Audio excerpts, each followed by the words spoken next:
Hello, everyone. Welcome to another episode of 1, 2, 3 Wrestling here on SRB TV. I am Chris, and as always, joined by Mo Brothers. Hello. And Nick Slade. Now, it is an Impact pay-per-view tonight for Rebellion 2021, so I am passing off the hosting duties to my co-host above me, or however you're watching this on the pre-show, Nick Slade. He's the Impact guy. He's going to run down the match card as well as the post-show. So take it away, Mr. Slade. All right, we got 8 matches on the card tonight. First one, we got the Impact Knockout Tag Team titles. Fire and Flava, Kiera Hogan and Tasha Steele defending the titles against Jordynne Grace and Rachel Ellering. Nice. Really good night. Rachel Ellering's a really good get for Impact. Very talented wrestler, but I've heard people want why WWE or AEW hadn't gotten her. So what basically happened with this storyline is that Jazz, who was Jordynne Grace's tag team partner, put her career on the line against Deonna Purrazzo for an Impact Knockouts title opportunity and lost. Mm-hmm. And so, but during Jazz's retirement ceremony with Grace, they were interrupted by Fire and Flava, who challenged them to an impromptu match. And Grace and Jazz won. And so Scott D'Amore was like, okay, you guys won, you should get a title opportunity. And Jazz like, no, I'm on my word. This was my retirement night. I'm not going to wrestle anymore after this night. And he said, but Jordynne Grace has a partner in mind. And that turned out to be Rachel Ellering, who's now going to be Grace's partner for this match. Cool. Okay, so I guess since we got to figure out who's going to win these, I guess my first question would be, how long have Steele and Hogan held the title? Has it been since Hard to Kill? Yeah, it's been since Hard to Kill. Okay. So they've held it for 98 days. It's not the shortest reign. The shortest reign is 63 days. So it's possible they can lose tonight. Okay. I mean, based on a little bit you've told us and stuff like that, plus who revealed to be Jordynne Grace's new tag team partner in the form of Rachel Ellering, I'm gonna say the tag titles retain. Tag team champs retain. You're gonna say they were gonna Retain. Huh. Yes. I'm gonna go in the opposite direction since it's Ellering's debut, and they can't really have her lose her big debut. I'm gonna go with Grace and Ellering winning. Mm-hmm. What you think, Mo? Well,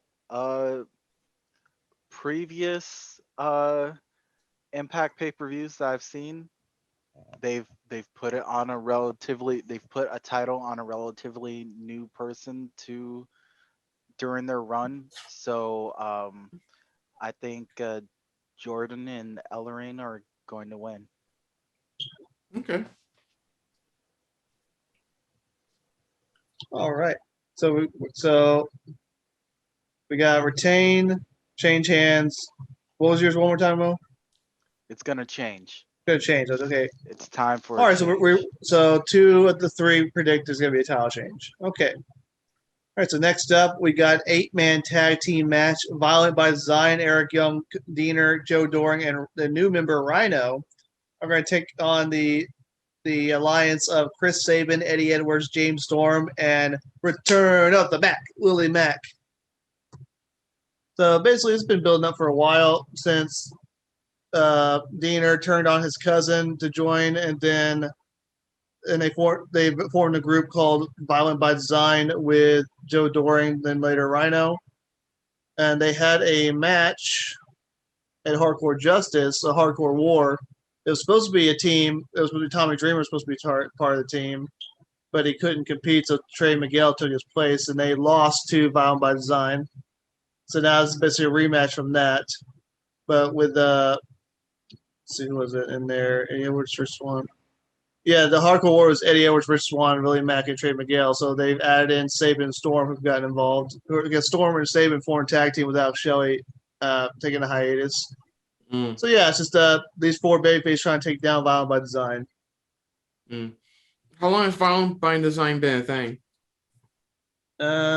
Since November. Okay. I'd say the faces win in this case. Yeah, because Violent by Design won the last match. I can see the faces winning this one. So yeah, I'm gonna go with that too. Okay. I wholeheartedly agree.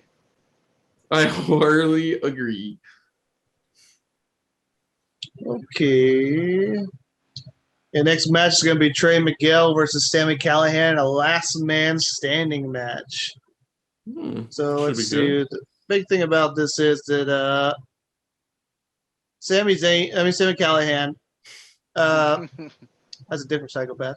Sami Callihan, he's been a despicable heel for pretty much his whole run in Impact Wrestling. But now he's been trying to kind of redeem himself, but nobody trusts him. And let's see. And Trey Miguel got attacked, and Sami Callihan came out and saved him, but Miguel doesn't trust him. And see. That's what happened. Yeah, the reason why Tommy Dreamer couldn't make it to that hardcore war was because Sami Callihan took Tommy Dreamer out, so Trey Miguel would be in the main event. And but then Miguel didn't appreciate that and refused to shake his hand and blindside him. So now the tensions have built up. Now they're gonna have a last man standing match. So basically, Sami Callihan was trying to be his friend, but in a heelish way that Trey Miguel didn't appreciate. And so now they're gonna try to take each other on in a last man standing match. Right. Okay. Well, I know the one thing I did read about this is that one of the reasons Trey Miguel decided to stay in Impact instead of joining Wentz and Desmond Xavier. I got that right. I believe I got that right. Was because he wanted to win the X Division title. That was his last thing he wanted to do in Impact, was win the X Division title. Mm-hmm. So I guess this is his first major stepping stone, is getting over Sami Callihan. I guess with that being said, based on what I know, I'll say Trey Miguel wins. Yeah, I agree. Trey Miguel. I think Sami's gonna win. Yeah. I feel like they'll maybe prolong it to where if Trey Miguel gets that X Division title win, it'll be like some multi-man match where he has to overcome Sami along with other members. All right, okay. So Miguel, Callihan. Okay, the next match, battle of the former Major Brothers, is Mack Cardona, formerly known as Zack Ryder, takes on Brian Myers, formerly known as Kurt Hawkins. So what basically happened here is, you guys know, Brian Myers showed up in Impact first, and then later on Mack Cardona joined up. Mm-hmm. And then Myers got in his face saying that he was just following him to Impact. I was like, I don't have any interest in teaming with you. I was like, I'm done. I don't want to reform this tag team. You're stepping in my spotlight. This is my moment. And Cardona's like, yeah, I wasn't here to team with you or fight you. I'm just here for myself also. But the tension started building up for them. And then Cardona finally challenged Myers to a match, which Myers at first refused, then changed his mind the next week. So now they're going to take each other on. Okay. So it's either Pirate Myers or Don't Call Me Ryder Cardona. So, I'll go with Cardona, I guess. I feel like he hasn't been on Impact as long as Myers. He seems like the babyface of this situation, so I guess I'll go with Cardona in this case. Woo, woo, woo. You know it. All right, so we're all going for not Zack Ryder, Matt Cardona. Next match, we got a three-way match for the X Division champion, as Ace Austin defends against former champion TJP and Josh Alexander. Basically self-explanatory. Both men really want the title back. Ended up in a three-way. The only one I know who I don't believe is going to win is TJP. Ace Austin hasn't had the belt very long, but I know Josh Alexander, one of his reasons also for staying in Impact is that he wants to win the X Division title. Oh, it could go, but I think it's either going to be Austin or Alexander. Okay. And you said, okay, so Austin's the current champion. Yes, he beat TJP at, pull it up. There it is.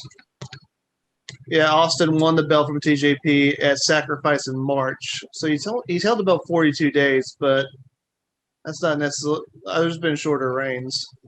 Right. Okay. You know what? I'll go with Alexander.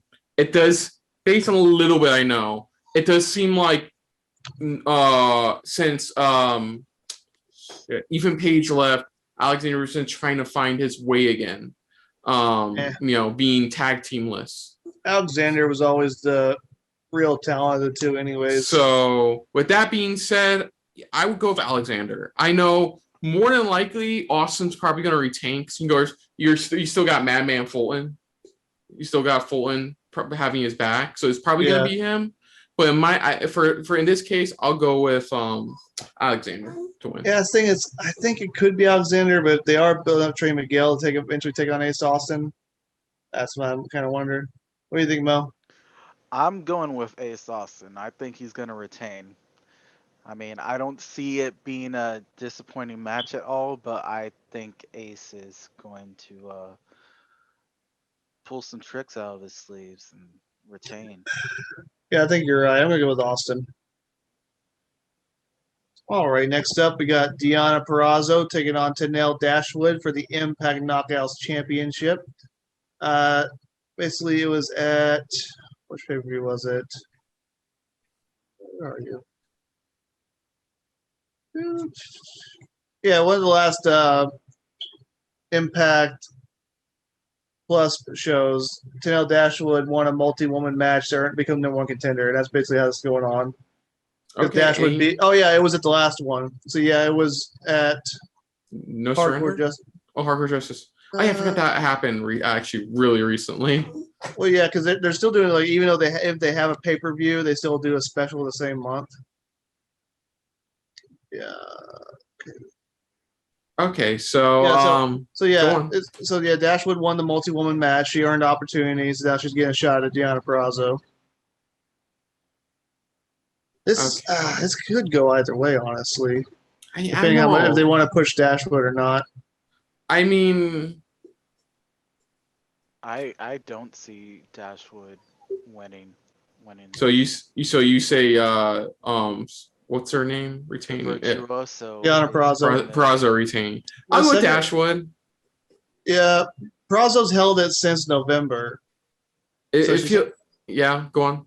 It's been her current reign's actually longer than her first reign at this point. Yeah, I feel like she's been trying. I feel like Dashwood because she's been trying to climb that mountain since after leaving WWE for quite a while now.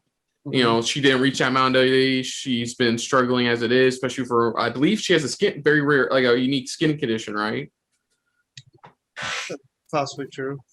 I believe so, but based on that, she's been trying to get back to that top of the mountain. I feel like this could be your night, so I'm going to go with Tenille Dashwood. I want Dashwood to win, so yeah, it's going to be more of like what I want than what I think is going to happen. I'm going to go with Dashwood.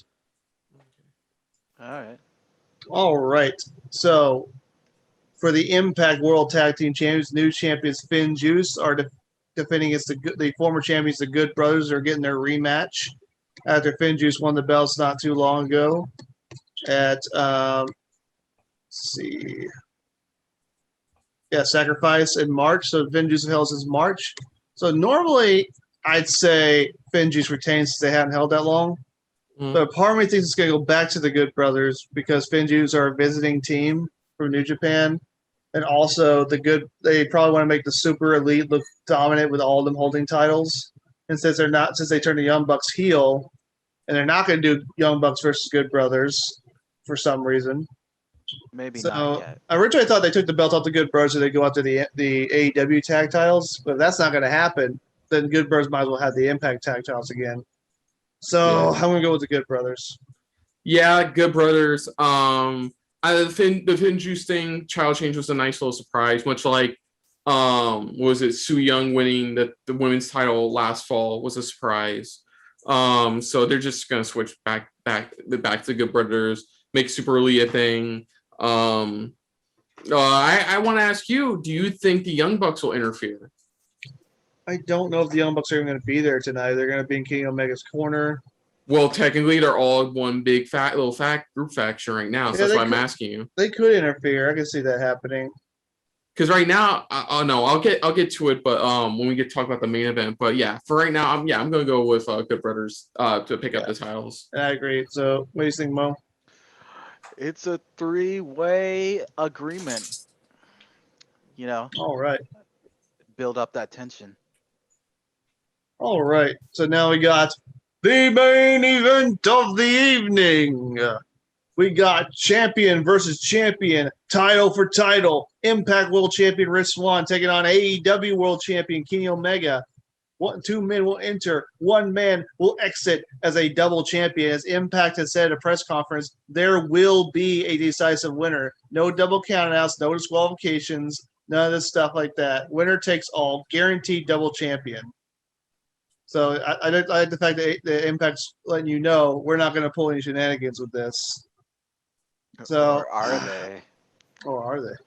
So I think, even though I think this is going to be a great match, I think it's going to be Omega because I don't see him losing the AEW title to Swann on an Impact show. Yeah, And they're doing this whole thing where he's basically copying Austin Aries' belt collector thing. yeah. So, and I think eventually this is going to lead to Omega dropping the Impact title to Moose, probably at Slammiversary. So yeah, I'm going with Omega. Omega. Yeah, I'm gonna go now. Yeah, I'm gonna go with Omega as well. I see. Well, it was funny. I don't just see the Good Brothers trying. Not the Good Brothers. The Young Bucks trying to interfere. I see like the Young Bucks trying to interfere, but like Moose showing up to like get them off Swan's back and stuff like that. Or I see other like just Impact vets in general trying to stop AEW from interfering. You know, because I can also see like Private Party showing up, for example. You know, I can see them showing up, Party showing up to interfere. Like just make this a big old AEW Impact collision course kind of thing. I doubt that's going to happen, but at the very least, I feel like either Good Birch or Young Bucks are going to interfere and give Kenny the win. Yeah, I don't know if they're waiting until they get full capacity, but it feels weird they're waiting so long to do an actual company versus company storyline. We haven't really seen that at all. Like we've had Omega showing up on Impact and the Good Bro showing up on AEW, but never really anything.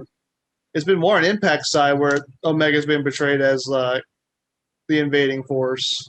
Well, it's also more on Impact side with Tony Khan doing promos. Yeah. Impact.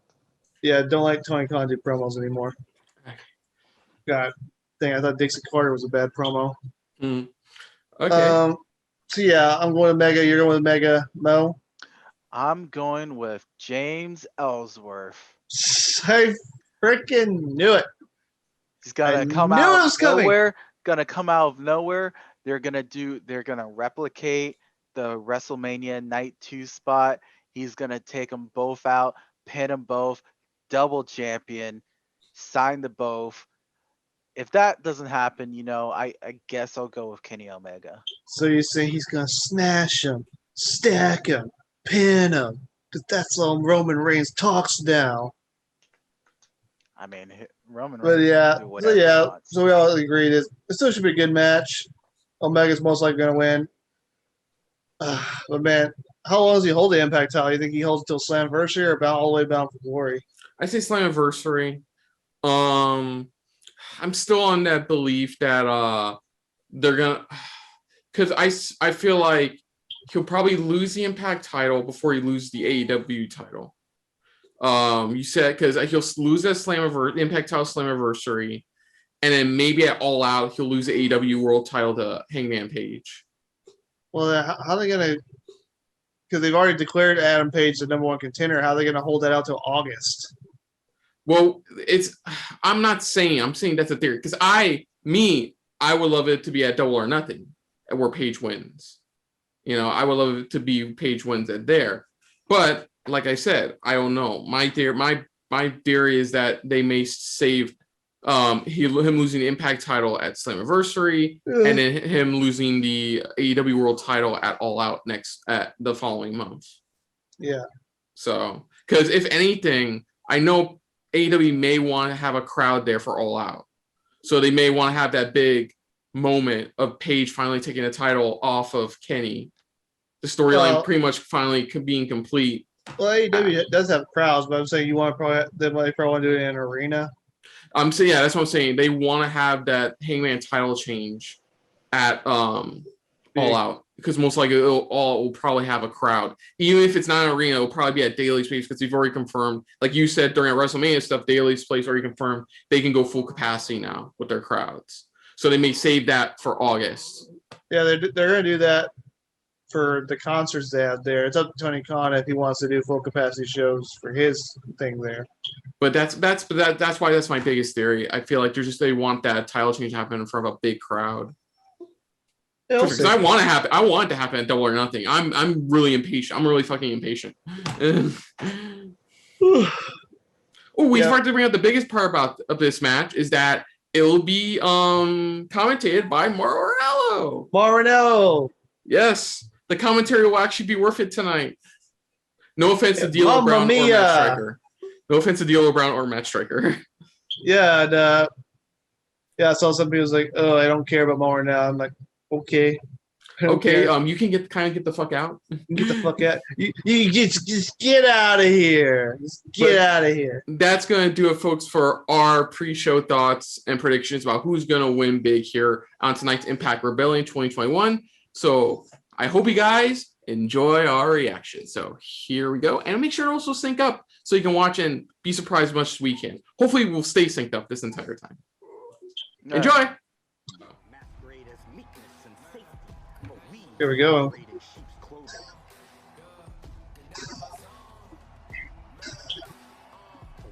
We are rebellion, fully bold.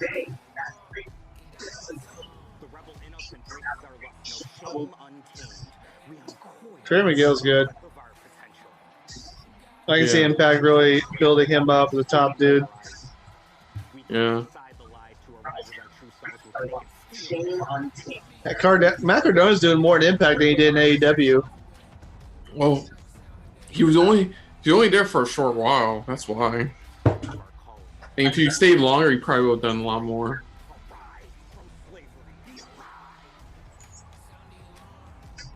I'm glad Brian Myers is getting a chance to show how good he is in Impact that WWE never gave him the opportunity to do. Yeah.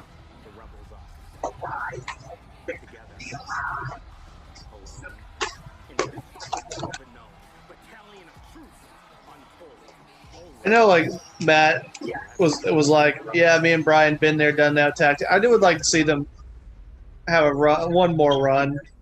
Mm-hmm. The team.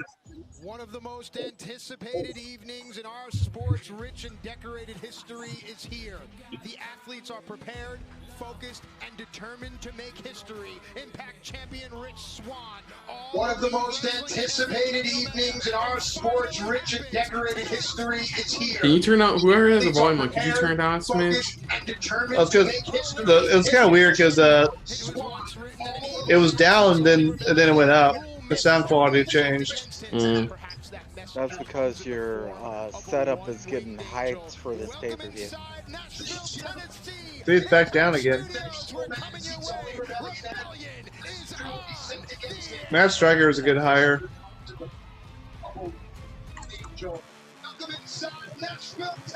So we're doing... Man. Oh, now they're going to the Impact Studios. Okay, it should be good.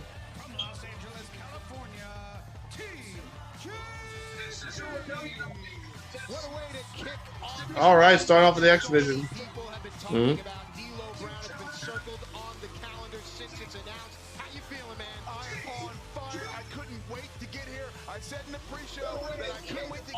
The broom. There's a pre-show? The build up.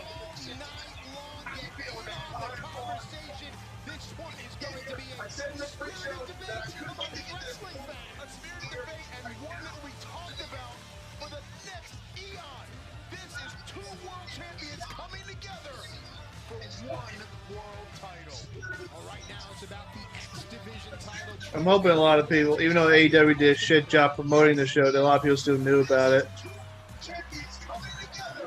I want to see Impact get some high buys for this one.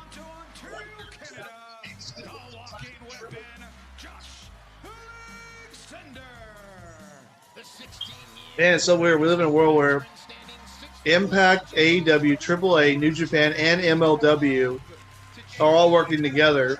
And Some then way, shape, or form, yeah. And then NWA and Ring of Honor also teamed up with some of those people. So they're loosely outside the circle. Well, NWA is working with everyone but Impact, because Billy Corgan can't get the stick out of his ass. Sorry, Corgan, they didn't want you to own the company. You got a company. Stop being so pissy about it. You're like the only person not playing with the kid. It's like everyone is playing with the one kid on the ground, but you're being all pissy about it. Yeah. Playground, let's say. Ace Austin. Impact's got a lot of guys they can build around for the future. Yeah. Hell, most of WWE's top guys were people Impact built up. Tonight, there is no champion's advantage. Ace Austin can lead the X-Division champion, or he can get beat by not even getting pinned. Right, we're talking about triple threat rules, pinfall or submission, but to D'Lo's point, champion shoulders don't get pinned, but the champion knows this when he signed the contract. Impact management is very good. Interesting. He's still holding that. Yes. Oh, where's Shimo? He's got an interesting set of glasses on. Oh yeah. Yeah. Sorry, I was just bringing up how he still has that flimsy trophy for the #1 contenders tournament he was in. Oh, that was a Super X Cup. Oh.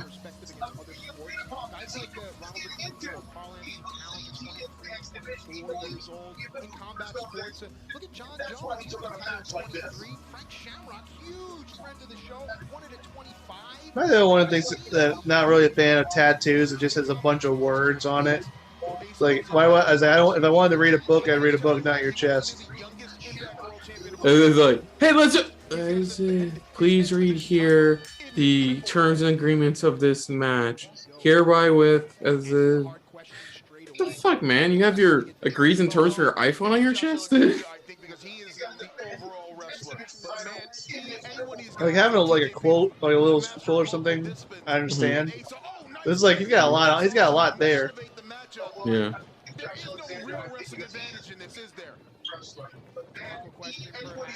He's like, yeah, I'm fucking going after you.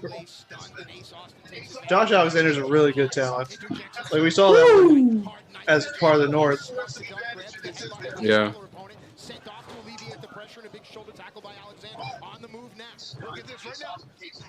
What the? That was a weird camera.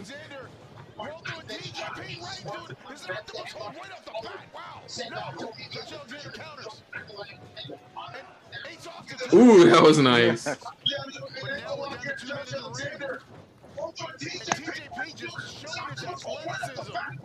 and Josh Alexander know each other very well. There's been a heated animosity between these two fighters. TJP started doing way better once he left WWE. He got a bunch of tattoos. A lot of people do a lot better once they leave WWE. Yeah. Oh, I remember Randy Orton's god awful tats when he first started. You know. Look, he got better at knowing what tats to get. I was surprised that Matt Riddle pinned him out of nowhere. Apparently, Randy Orton's always been wanting to talk about working with the younger of the not vets of WWE more often, and so with them changing the Raw Last Man stuff, looks like he got his wish that night when taking on Riddle. My thing is, if Randy Orton's next feud is him putting over somebody, he didn't need to beat the Fiend. You can keep talking about that till the cows go home, but it's in the record. I will. Now. I'll keep talking until all the cows come home. Look, give Impact your time. They haven't dicked you over yet, as far as I know. Not for a while. When's the last time Impact disappointed me in a booking decision? Let me think. So throughout tonight, folks, I will also be providing live tweet updates about the Oscars. Because unfortunately, because of this wrestling pay-per-view, I had to miss the Oscars this year. So to make up for that, I will provide the Oscar winners. And a score between my brothers, see who gets the most predictions right.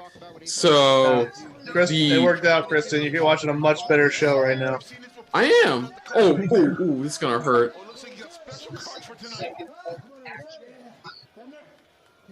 I need to put these away before I eat them all. What? Why did he take it? It's no disqualification. It's like one Dude. of those gambit cards. It's shards to explode if he does it right. You're slightly ahead of me for some reason, Kristen. I don't know what to tell you, dude. I don't know. We started at the same time. I don't know what's going on. Well, probably because, well, the referee's discretion. Ooh, nice.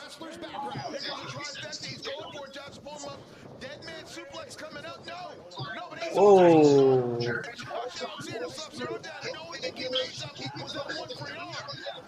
So, come on, come on.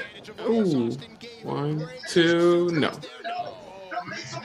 So, best original screenplay went to Promising Young Woman, which I think it was well deserved.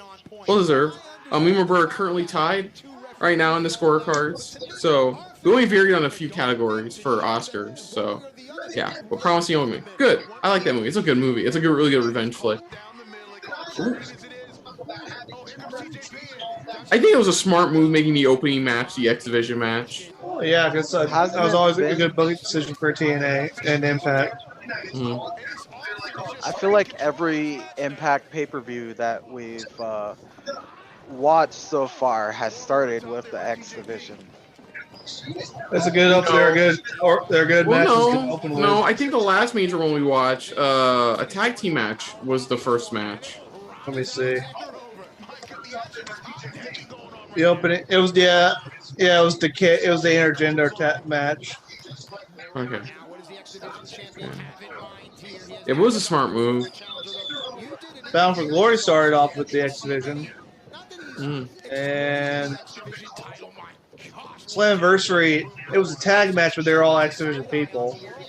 There was Motor City Machine Guns against the Rascals. Yeah. Man, I regret not getting that new Sami Zayn t-shirt he was doing to raise money for the one where he's in the tuxedo dancing and stuff. Oh, you regret getting that? I ordered it. You got it? Oh, you gotta wear it on our next pay-per-view reaction. You gotta wear our next pay-per-view reaction. So after this past on SmackDown, after Apollo Crews and Aziz beat down Owens, and Sami's got the ring star dancing. Ooh, nice. Very nice. I really enjoyed that backstage confrontation between Kevin Owens and Big E, where they were both being really passive aggressive with each other.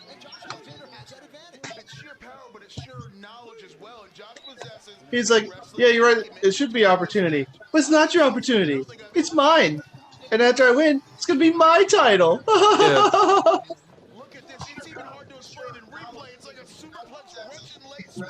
SmackDown is definitely the workhorse show. That was such a unique move. It was like a combination superplex, Russian leg sweep off the top rope combination. Ooh! Ooh! He did a crossbody onto his back. D'Lo Brown just said what you said. Yeah. Dude, that was insane.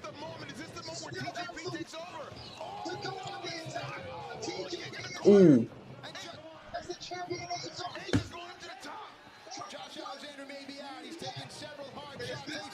Ooh, low bridge. Ooh. I haven't seen that before. That's pretty clever.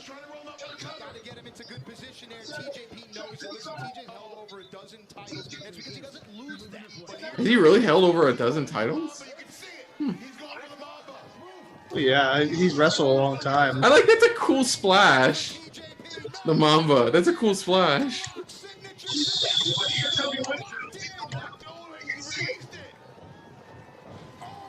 Ooh.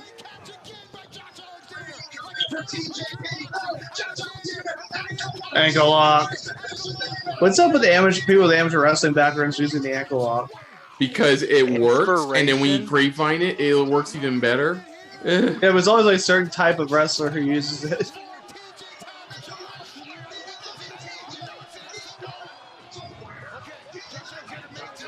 Damn.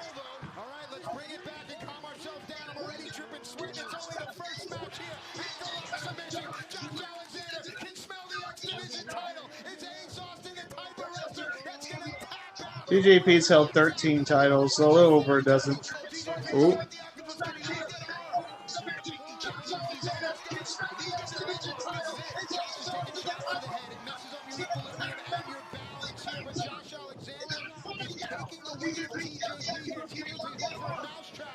Ooh, nice work on that.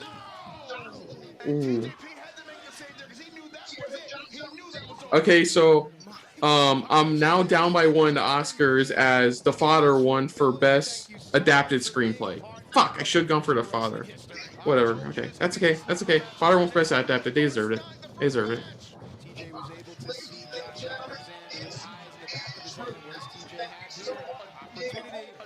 This is Sparta. That's clever. Here we go, TJP on the move. 2 birds, 1 stone isn't enough. You know, TJ's pulling on Josh Alexander. He's trying to capitalize on this. Look how calm TJ is. Did Madman Fulton just absolutely? Absolutely. Thing that Ace has that no one else does. Wrist control. Ace Ooh, that's a clever move. Here we go. The flop, the river, the fall. No. And Josh Alexander gets that. Oh, damn. Oh, yeah. Oh, damn. Oh, Oh, I was close to being right above you two. Josh Damn. Alexander. Boom. 1, 2, kick out. You know, if they ever do AEW versus the AEW versus Impact crossover pay-per-view, you know it's gonna have to be Ethan Page versus Josh Alexander, and that'd be a really good match. Who are some parallels between the two companies that you like to see fight each other? Oh yeah, dude. Yeah, I didn't want to see John Moxley versus Sami Callihan.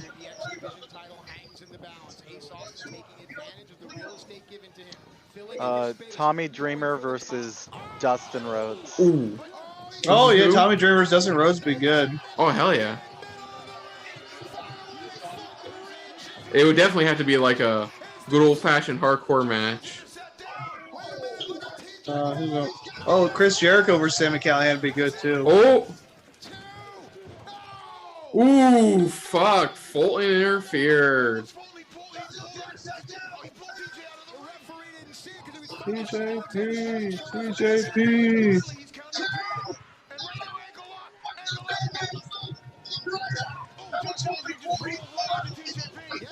Wait though, if it's a triple threat match, why don't you just bring an army of people? That's one of my favorite moves in wrestling when they both come up at the same time. Oh, is this it? One. It is, don't say it. Hold on. 1, 2. Yeah! Oh, Even Josh Alexander. Kristen believed in Josh Alexander. Woo! 1, 2, 3. Yay! Sorry, Nick. I know I'm spoiled F for you. I'm so sorry. I don't know why you're ahead of me. We started at the same time. I don't know either. The internet's weird.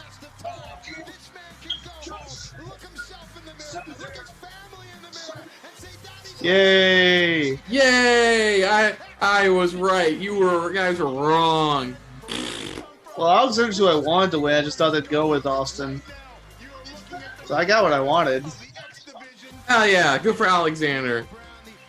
Dude, that'd be a great match. Trey Miguel versus Josh Alexander. That'd be a fucking dynamite match. Ah, I said dynamite. Oh shit. Impact's Now you knocking have at my to door. go home. I am home. No, go home. Like, no, Chris, listen. Leave your home and then go home. You have to go out, buy a home that isn't your current home, and then go there. Matt Striker grew his hair out. Well, honestly, that was a good match. That was a good opener. Solid opener. Yeah. Really good opener. Woo, that's a good way to get started. Elo. That's D'Lo Brown, the first Eurocontinental champion. No, second Eurocontinental champion. First Okay, was Jeff. since we saw your reaction to main event WrestleMania Night 2, what was your reaction to Swan winning the AEW title be if it happens tonight? Like 1% chance, I'd be very surprised if it happened. It would be very, very. I just don't see it. but okay. I don't know. I don't I'd be see really it either. But surprised I'm if it like, happened. what if? Let me adjust the lighting real quick. Well, that's gonna be good, Callahan Miguel. So when was the last time we saw Rachel Ellering? I don't know. Wasn't she in like one of those Mae Young Classics? You mean the only 2 they've ever done? Oh yeah, one of. What the fuck is it? So is Tenille in this situation? And Tenille Dash won this situation a face, or is Deanna the face? They're both heels, I think. Why did Rhino join Violent by Design? Because he's Rhino. And I think I'm caught up to you guys. I got moved up a little bit more. Okay. All right, let me see exactly why. That's cool. According to my brother, for each nominee, they're talking about like where they got started to like where they are now to getting nominated in the Oscars. That's pretty cool. That's a good group name. Violent by Design. Yeah, it's Yeah. clever. It's rare to get good like stable name nowadays. You have to be like that one guy who comes up with it and then get little to no credit for it. He's getting to do the sanity he wanted to do. Oh yeah, this is definitely Sanity 2.0. So we don't have a crazy Irish lady running around. Rhino No, still sorry, has- my apologies. Crazy Scottish lady running around. Rhino still has the trophy he won at Bound for Glory. You could do something special. Something people will remember. What was the trophy for again? Make your mark. That Gone for the Gold, where he earned a title shot of his choosing, and he got Heath Ledger. I mean, he got Heath Slater's job. Yeah, I know it's hard just to say Heath. it's hard to say Heath. It's Heath Slater. They can't just call him It's Slater for a reason. Heath. Do you think Heath will show up tonight, or do you think he's still out on injury? He still might be injured, but he did react on Twitter like, "Why Rhino? Why?" It's like, I was like, "Damn it! I want to see Heath and Rhino have a tag title run." So I guess so. This is the next match. So let me write this down. I'm glad James Storm's back permanently. You're like, oh, I don't get why James Storm didn't jump to WWE or AEW. He's like, because he has something called loyalty. So He's you like- said it was Storm on the other team. Was Storm, Sabin? Willie Mack and Eddie Edwards. The future of this company, the future of this world, it hangs in the balance.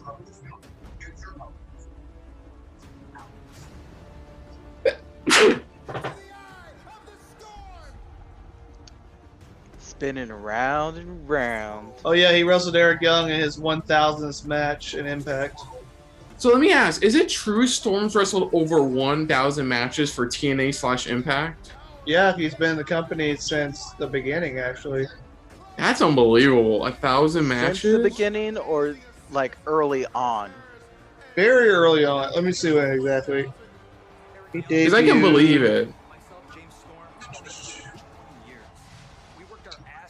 Yeah, he debuted June 1st, 2002. And TNA's first show. Was in like September. Actually, yeah, it was like that Right. that first month. So yeah, James Storm's been there from the beginning. Hmm. He actually wrestled Chris Harris on that night, and that match got them their jobs and made them a tag team. Okay, Best International Film went to another round. It's a cool film. Wait, best what? For Best International Film, foreign film. Oh. Basically, it's a cool premise. So it's a bunch of teachers who have read the theory that that just to get that little bit of edge to make it through the day, apparently all you need is a little bit of alcohol. Not enough to make you drunk, just a little bit to actually get you can successfully get through the day. And while it's successful at first, of course, they go overboard with it. I saw the trailer. Me and Bert seen the trailer for it. It looks good. It has Mads Mikkelsen in it too. Yeah, for a second I thought you said best supernatural. I was like, what? Best supernatural film, Nick. What do you think won? I don't know. What movies came out last year? They were horror. I'm already down by one the Oscars predictions because I voted for somebody else for best adapted screenplay. Storm.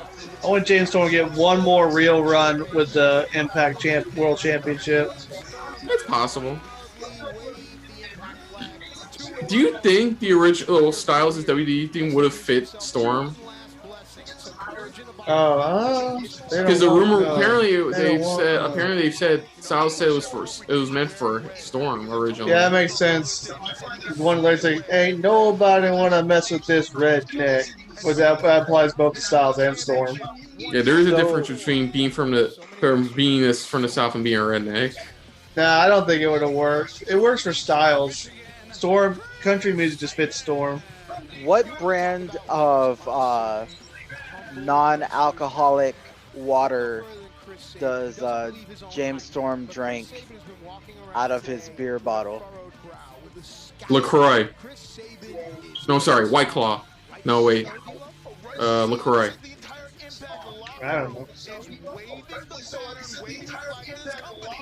I mean, if he was drinking, I mean, I did say non-alcoholic, but if he was really drinking White Claw out of a beer bottle, then it's like you have to be even more afraid of him.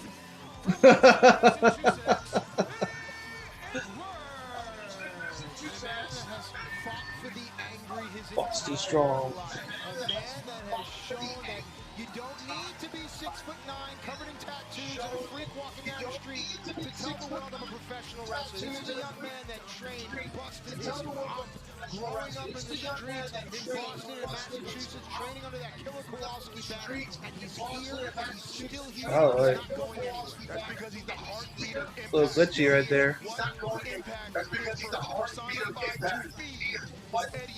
Yeah, they're really positioning Eddie Edwards what Tommy Dreamer was to ECW, the heart and soul of the company. So, in that case, Eddie Edwards would need to face either Darby Allin or maybe Cody. Probably Cody. Oh yeah, we were talking about like who's the parallels in each company.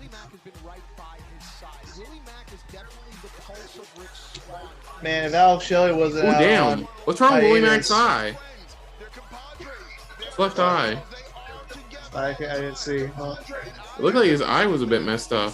I could be wrong. This could have been the... Man, I can't. WWE turned down Willie Mack because they thought he was too fat. I'm like, you missed out, you idiots. Well, I mean, you see how, like, I feel like they're trying to do the same to Keith Lee in a way.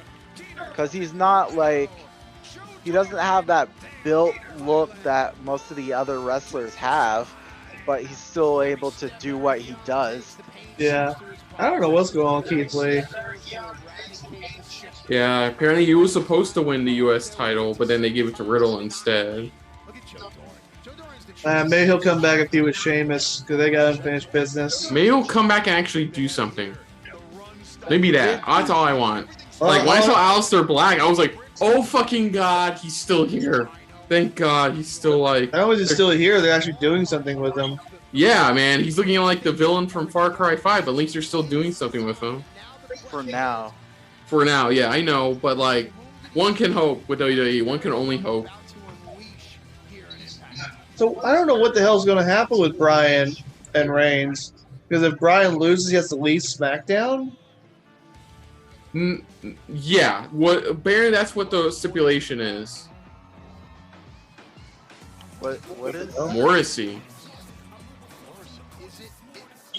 Morrissey.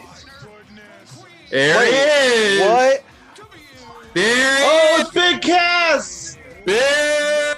Or W. Morrissey. W. Morrissey. Cool. That's a good. I was like, he's got the ability. It's a good start for him. Did they bring Enzo in with him though? Morrissey. Okay, so thoughts. Morrissey. Morrissey name? Nick. Morrissey. That's like his real last name, isn't it? I don't think that's his real name. Let me Well, see. at least it's not, you know, big cast, but in such a way where his head covers. You know, it is, part yeah. of the- His name's William Yeah, Morrissey. William Moore. Yeah, so he's wrestling under his real name. His last, at least his surname.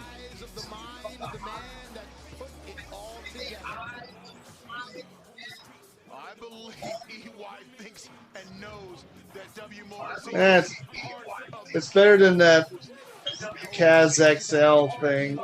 Like, you just want to call him Big Cass without calling him Big Cass. Well, I mean, you know how that goes. It's just like their way of getting their recognition without Eric- having to like deal with WWE. Yeah. It was probably okay with him to use like that slightly modified name on the indie circuit, but not in a promotion. Oh, outside wow. of Impact. Impact Shrimp being number 2. Number Y. I guess they're the top trending pro wrestling show right now. Unless you count the Oscars as a pro wrestling show, which we should probably watching that if that's true. Well, they're both predetermined. Look, if for Best Picture, you had to have the directors for all the nominees fight it out, wouldn't you watch it like with much more intensity? More people would watch it. It's like, yeah. Man, Some Impact's got a directors good. would be like, "Oh God, I've been nominated for what? Best Picture? Ah, shit." Like, who do I It's gotta like- fight? Oh, I forgot. What was the actor's? Warren Beatty. Warren Beatty's on there. He says the wrong name. Fucking Viola Davis comes in going, "You!" and just proceeds the fucking clothesline. Warren Beatty. Woo! I You're mean, right. So what? Morrissey's a good signing for Impact. Yeah. And he works with Violent by Design. But this group That's just got fine. bigger. They just add like they're turning into a full faction. Good for them. As I guess Eric Young's side is not wrestling tonight, so they got Morrissey to come Here in. comes Big Oz. Big Morrissey. Why didn't they just call him like Big Maury or something? Nah, just calling him Morrissey's fine. His indie name, the way they were doing his name of Big Cass was just stupid as it is. It was too busy. Yeah, Morrissey's just one word, fine. You know who he is, you know where he's been. It's okay when there's so much going on.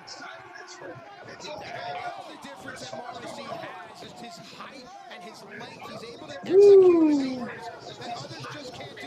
See, right there. Man, Violent by Design's a very dangerous faction. Hell yeah, man. Shit. Yeah, a bunch of heavy hitters. You got Diener, you got freaking Rhino, now you got Yeah, freaking Doring. Morrissey. Yeah, I know. Like when I told you who Doring was, dude is a big deal, especially for the Yeah. days in All Japan Pro Wrestling.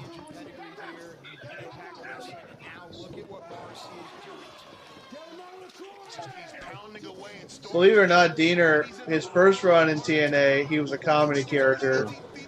Best supporting actor update. Best supporting actor went to Daniel Kaluuya for Judas and the Black Messiah. Good, or amazing performance in there. I'm still down by 1.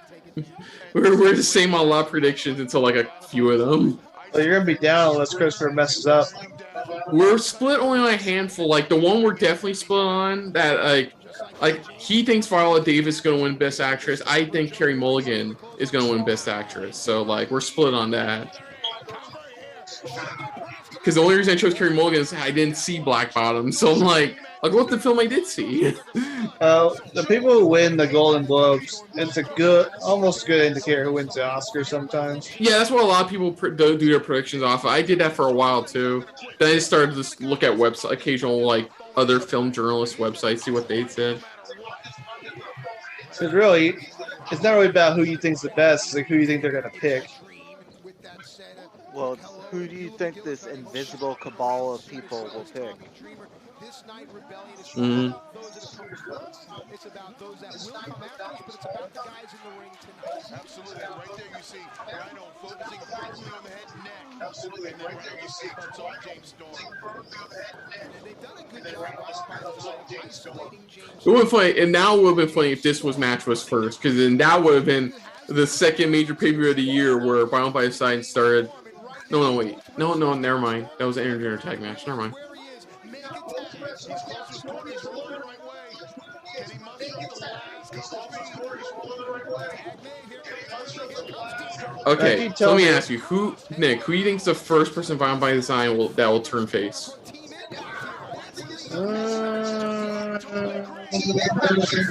Rhino. Rhino?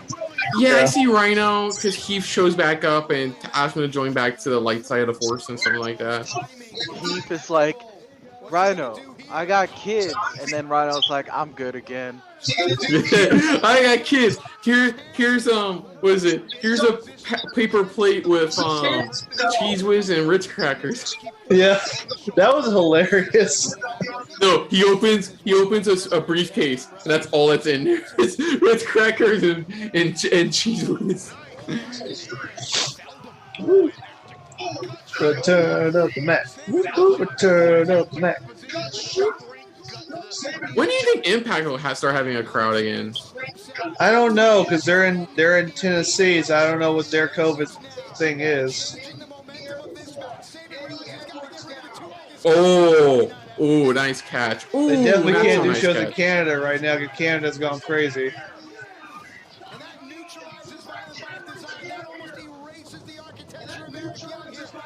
Like AEW and WWE are benefiting from the fact they're doing shows in Florida, which is doing better than some other states. I'm Okay, not so sure. Chris, my brother's got to give me an update on this. Apparently, in Daniel Kaluuya's acceptance speech, he says Daniel Kaluuya has the line of the night so far. Mom and Dad had sex. He said that in his acceptance speech, apparently.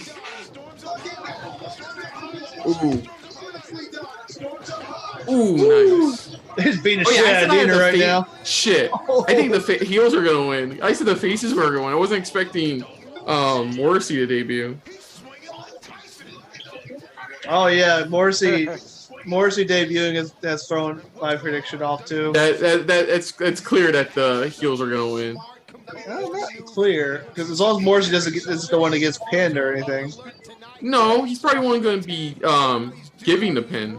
What if Enzo comes out and he's on the other side and he's just like, how you doing? And then Morrissey gets a rolled up pin done on him. Yeah. Honestly, I know a lot of people didn't like Enzo. I thought he was a good promo guy. He could definitely hype. He reminded me like a Road Dogg back in the day. Yeah, I think like you may have disagreements, Nick, on sometimes the way certain stuff goes in wrestling, but I think we can both agree that Kaz deserved better instead of just getting fired out of nowhere for allegations he was innocent on.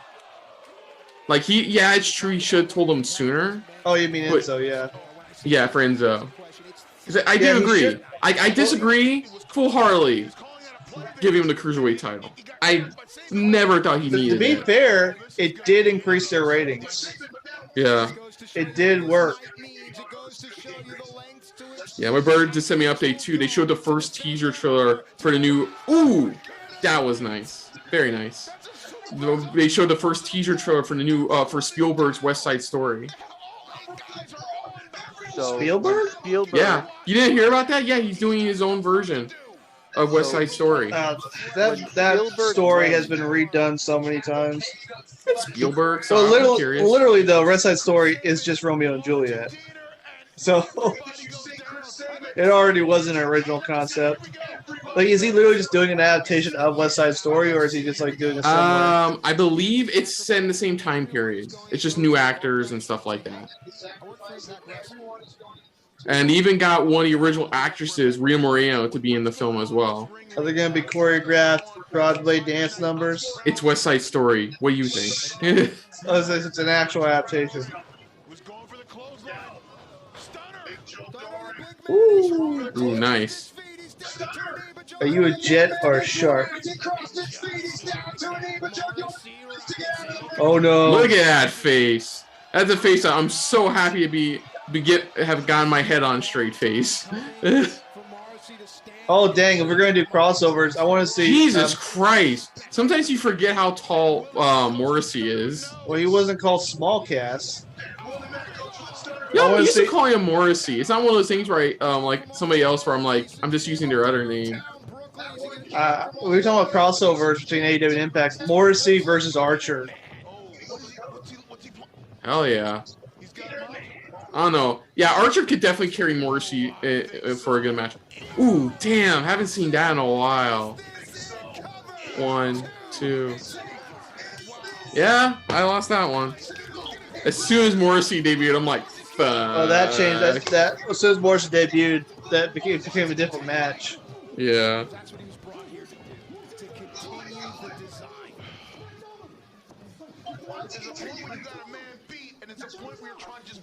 I keep trying to update, but it keeps putting me behind you. I don't know why.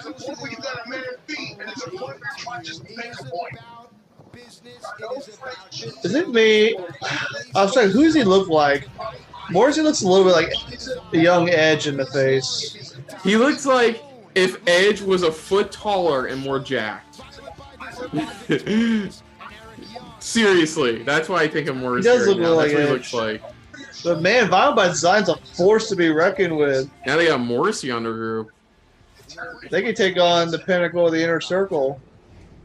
That's just what I came here for at Impact Wrestling. Opportunity. He's been my best friend since we were 18. We're here for the same reason. Oh yay! My major brother. What versus is it? What do they brother. call their podcast? No, never mind. The Major Brothers Implode. Urgh. The former Edge heads. The guy knows 18 years into my business. My business. Why are you sticking with my business? You mean with friend? Yeah, so I can pay him off.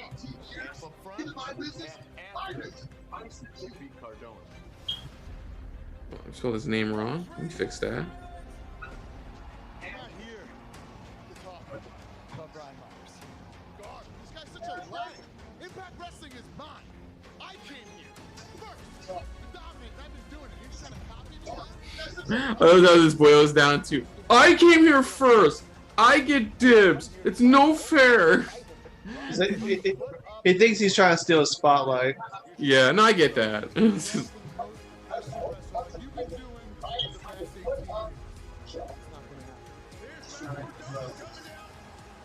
Snakes? Does he have snakes? It's snakes. Snakes. Snakes. Oh, action figures. I like that. That's a nice little touch. Your challenge, I accept it. And now I see clearly, Mack. Oh, he's not John Cena. No. I see. Oh yeah, Myers' gimmick is that he's the most professional wrestler, and like he acts like he's all professional, but he cheats all the time. Okay. This should be a good match. The best of friends, but the question is, will they be better enemies here tonight? Brian Myers and his ego, Mack Cardona and his heart. It happens right here. Right now, Rebellion is on the air, trending across the world. Yeah, you're still like a couple seconds behind, Nick. It's fine. It's fine. I don't know why. So is he the most professional wrestler? So it's less most professional wrestler, the most professional with the code air quotes. Athletic standpoint, and speed standpoint, generalship standpoint, no one can find fault. That's what certain others do. It's his move. It's his bad move. Bad move, Brian. I think we've been on a roll too. Like, just like we're already like 3 matches in. We're just rolling along. See, problem is, he knows he's good and he's flying it.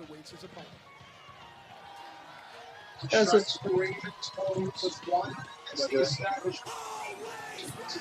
Oh, there was a pre-show match. Yeah, apparently there was a pre-show. I just didn't know where they were showing Oh, it. we were watching the countdown. What happened was.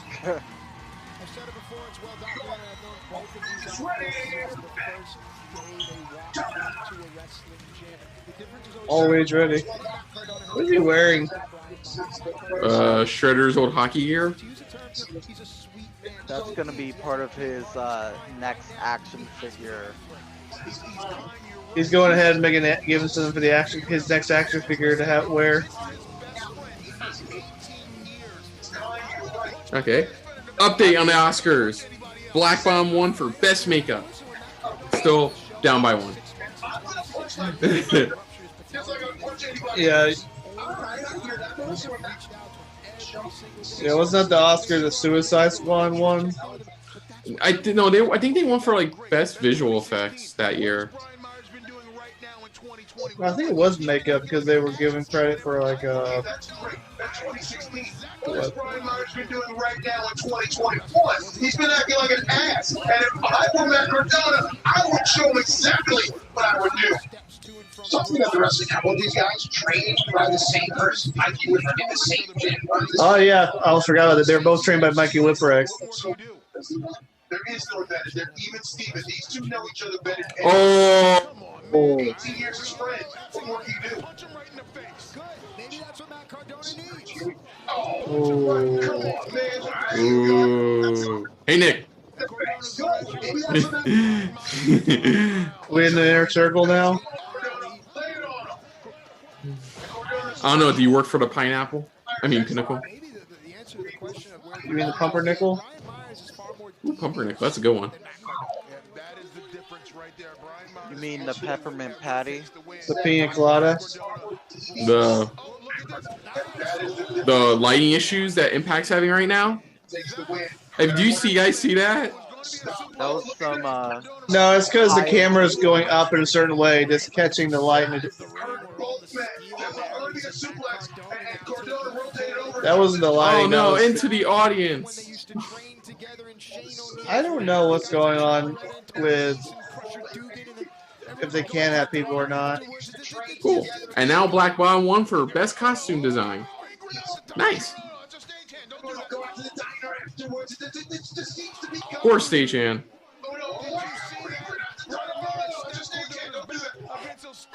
What's that on the desk? Don't. Trying to see what's on the commentary desk. Are those like action figures? it's probably stuff that you can like Rebellion branded stuff that you can order tonight off of Impact. What's the Impact website? Off of ImpactWrestling.com. Look at that. Smart pressure between the shoulder blades. Submission, but certainly going to establish dominance. Yeah, great knee placement right there. Putting pressure on the C4, C5 vertebrae and just yanking right now. Yeah, great knee placement right there. Is putting pressure on the C4, C5 vertebrae and just yanking right now. Stuns Myers, but Myers is still quick enough to have the Starts to switch his position here. Shots to the gut. Takes advantage of skill to the jawbreaker. Stuns Myers, but Myers is still quick enough to have the wherewithal to put Cardona. There's that trigger right now. Right now, Cardona's just he's in trouble, and Myers is on a roll right now. cover two, but Myers is. Now you see Myers coming in with that elbow. You turn down a bit, Nick. Right on the chest. Huh? Cover. Turn down just a bit. Myers is taking it. Been the same spot. Okay. It's just like and that's pacing yourself, and that's Okay, my brother updated me on that Daniel Kaluuya line. He says, when Daniel Kaluuya came to talking about his family, he brought that up near the end of the speech. The whole mom and dad had sex, and they showed his mom and sister, who gave their reaction like, what the fuck did he just say? decision of having one spot. He may go away from it, but he keeps coming back the same thing. And you know why he's doing that? It leads to the roster cut. It gets the neck so he can hit that cold line. Get that thumb in that eye. Get Ooh, him. nice missile drop kick. Yeah. Keep that thumb in that eye. Missile drop kick. Just dumb in the eye. It's the American way. So here the injury was. That's a sign of that Cardona should be explored. But Jeremy Cardona shows Man, there has not been an Impact pay-per-views disappointing me for a while. Are you thinking about that with this right now, or what? No, I'm thinking it's continuing the streak. The show's been really good so far. You're worried that they're finally gonna strike out? Don't jinx. You're the one who implied it. I bringing didn't it say it. up. I'm just asking. No, it's like it hasn't disappointed me. If this was like, if we were part of a wrestling show, you continuously bringing it up would mean that eventually something is gonna happen tonight that is just gonna disappoint everyone. And Are you trying to say I'm going to turn heel tonight? weren't you heel already?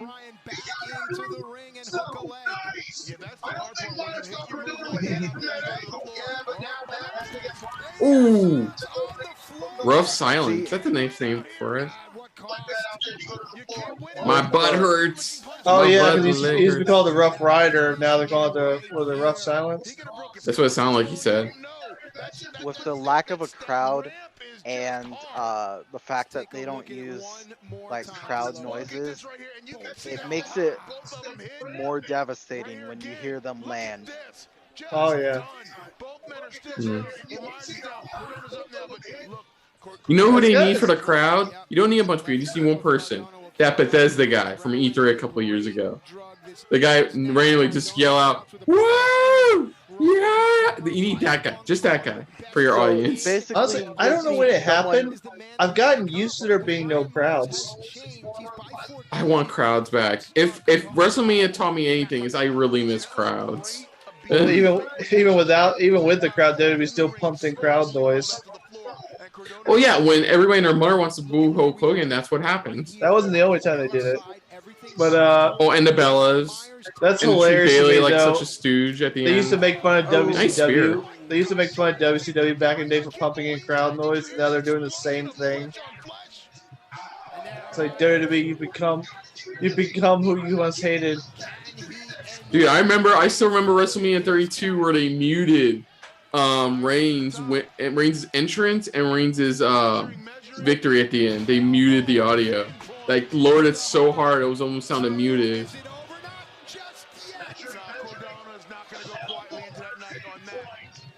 Let's take a look at that spear on the outside, D'Lo, because this, to me, could be the turning point. This thing shocked me with the intensity and the speed that it was hit on, and it just nailing on the floor. There's nowhere to go. Nailed the spear, nailed the elbow, but couldn't nail the wing. So now where does Brian Myers go? Very appropriate for a former Edgehead to use a spear. To the roster, Mhm. so now where does Brian Myers go? End this match. Ooh, 1, 2, nope. Could only get one leg hook. There was Myers. Myers rushes in. Cardona out of the way. There we go, boy. Oh. Here you go. Rest in peace, remembering prettier. 15 seconds ahead. Oh. I'm prettier. Beauty of a friendship turns with an unprettier Mack. Cardona cannot. I like the name of Chelsea Green's reverse version of that. The I'm prettier. Yeah.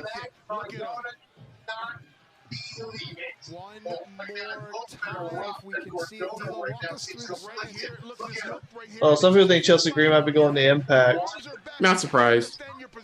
which was where she came from. Not surprised. She's a former Impact champion. Mhm. That's what she developed the hot mess gimmick. Yeah. Too bad the 90 days for all those people who got released isn't until like near the end of August. I still think it's fucking ridiculous nowadays to even have a 90-day. Because the only reason that was ever put in there Ooh. was because that incident where I think it was Lex Luger who appeared on Raw and Nitro the same night because Raw was pre-taped. Wasn't there more to that story though? Who was it? Was it Luger or was that Rude? Did he actually put legit? No, dude. I think dude legit put up the X. Like the guy you saw it for a brief sec, he did this, dude. Nick, you did the X. Yeah, but referees now know that fans know what that means. I mean, WWE So knows. yeah, I know this may be like. You know, look, Chris Weidman had a terrible injury yesterday. He's from Long Island here. We think of Joe Theismann and Tim Crumrye. Oh, that actually did look kind of nasty. But that could be an ACL, a PCL, an MCL. I don't know. I don't want to guess. I don't want to speculate. Folks, as we compose ourselves here, Brian Myers and Mack Cardona, an injury seemingly has put a halt to this match. The friendship, listen, they have If he attacks it, we'll know. I mean, you know, look, man, they came out here and they put on a great. Yeah. Okay. Okay. Now we know. There you go. You got your answer, Nick. I got it now.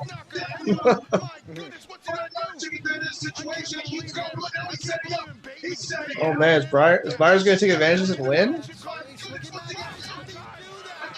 Oh, is he going for? Ooh, what's a hell of a clothesline? 1, 2. Myers won. That was a good match. That was fine.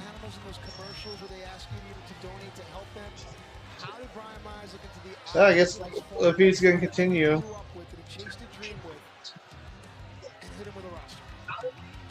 don't know how Brian Myers takes solace in that victory.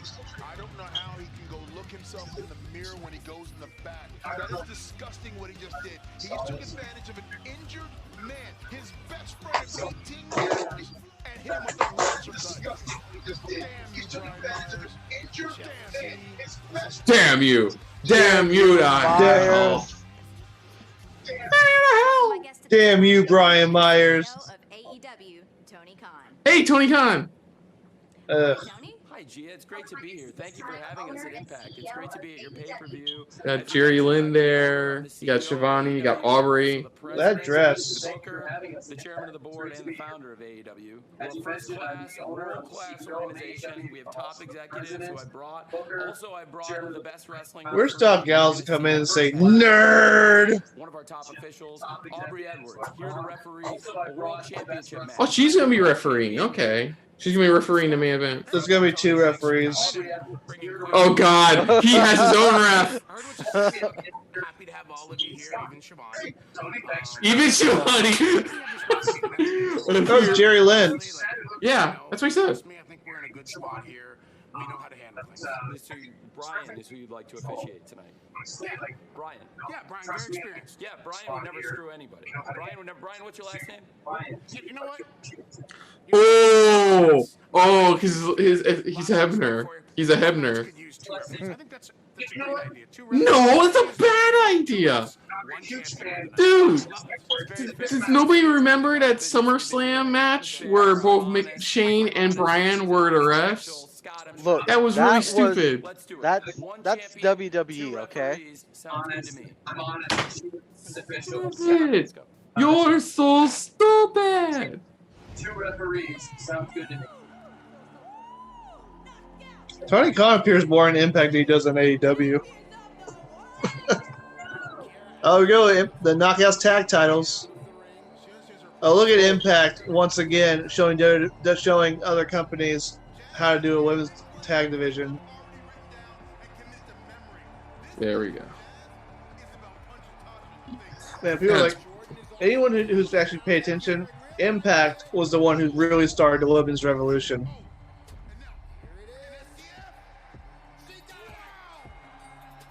Back to the days of Gail Kim and Awesome Kong.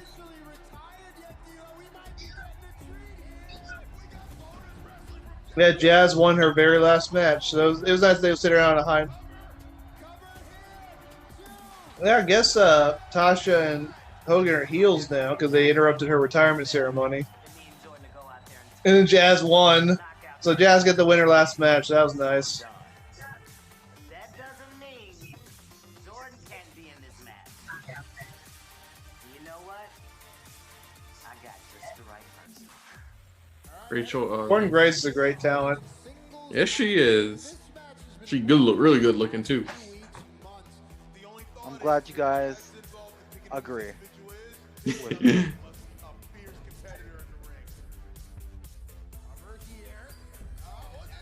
Is it Diamante?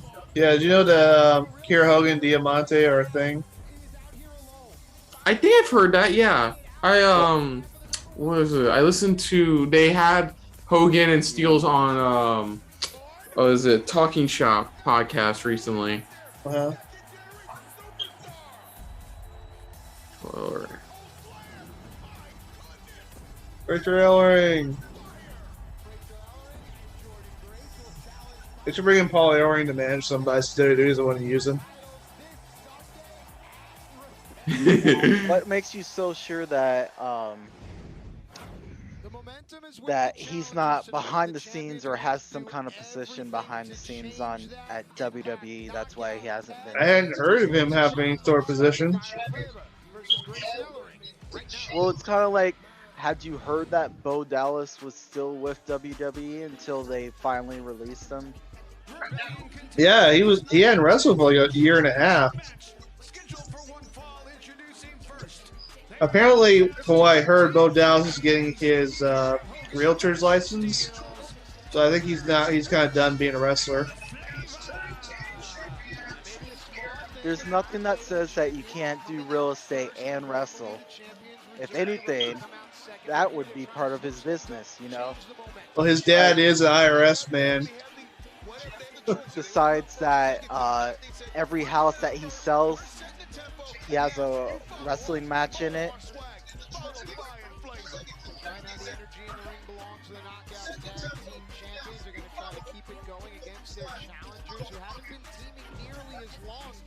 God, you see all those internet rumors like it's not Bray Wyatt under the Fiend mask, it's actually Bo Dallas, and then Bo Dallas gets released. Like, can you guys shut up about that now?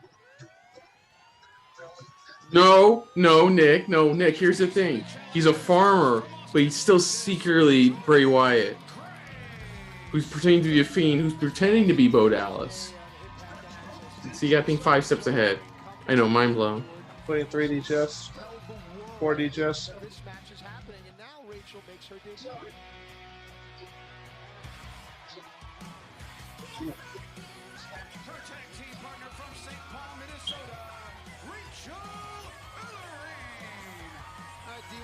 I don't know how I feel about this this song. It's fine.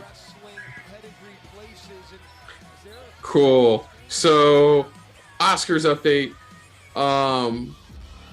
Nomadland won for Best Director for Chloe Zhao, who's actually, fun fact, going on to direct this November's next MCU film, Eternals.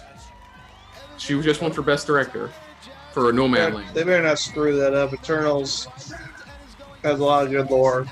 Well, Chloe Zhao is a very good director, so I have faith. But I'm still a point behind, unfortunately.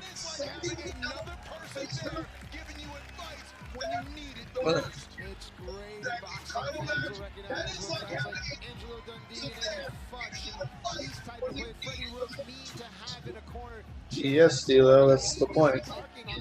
Yeah.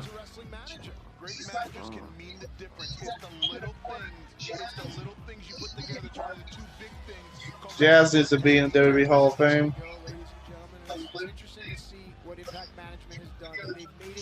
I think Jazz has some backstage heat with WWE because she basically tried to say that during the Divas era, WWE didn't like pushing people of a certain skin color in the women's division. Minnesota, Rachel Ellering about to tie up. Second generation superstar, and she is here to prove she belongs right there, showing some power. Second generation superstar, and She's got the same her dad's nose. See it here with the cover. You know, a lot of people would stay in the Minnesota area. It's famous for the AWA and Vern Gagnon, Billy Robinson, Brad Ring, and Sharkey, and on. But Rachel went in the direction. And Rachel went the long route. She went overseas, and here Rachel showing a little swag here, trying to get in the heads of fire. Yeah, when you go to train in Japan for pro wrestling, you learn everything. It's like you pretty much, that's it. When you're done with learning how wrestling works in Japan, you're pretty good. Keep that power going, showing she's a dominant force. and keeping that wrist control right there, locking the arm in. As much as you need to keep that power going. She's a dog.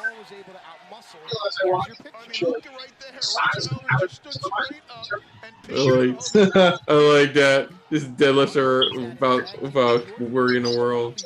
Just stood straight up and take Kiera Hogan apart. Yeah, I kind of forget how short Kiera Hogan actually is.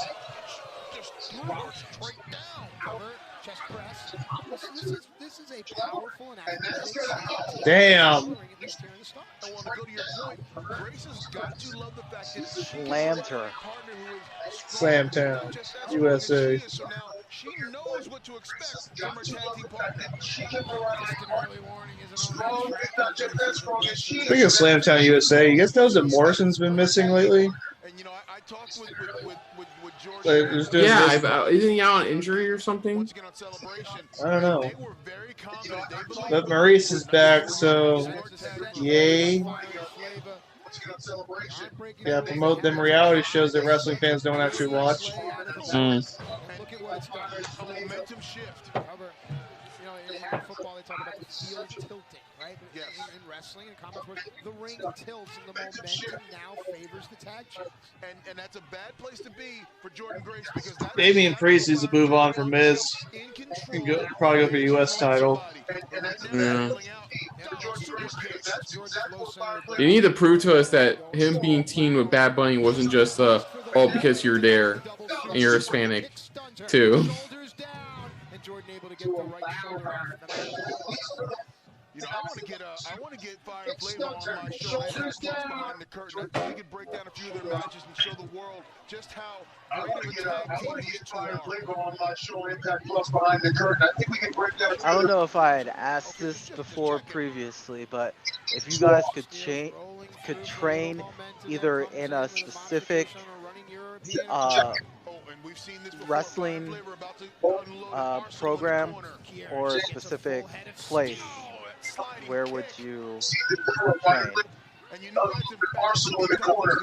What wrestling school would you train at, Kristen? What wrestling school? Fuck, if I had the nerve fortitude to be New Japan. The New Japan dojo? Oh fuck yeah. That's hard. It'll be a nice out of country experience. I'd be there for a while because Young Lions really don't make it to the main roster till like 4 or 5 years, the earliest into their training. I mean, there are some good. Back in the day, it'd be the hard dungeon if you wanted to really prove yourself. Yeah, and plus, like for Japan, you can really get used to the pain when it comes to pro wrestling because of the strong style. They got the U.S. dojo now, or in California. Yeah, but I would love to legitimately go to Japan and train instead of just going to LA and train. New Japan decided to create another belt. But now we have the strong openweight title. You guys can see who won that? Yes, but I forgot his name. Yeah, Filthy Tom Lawler. Yeah. Who's really good. He's actually still with the MLW. So this is his first real crossover to MLW. Like New Japan's decided we're going to team up with everyone except WWE in America. Because New Japan's working relations with Impact, Ring of Honor, NWA, MLW, and AEW.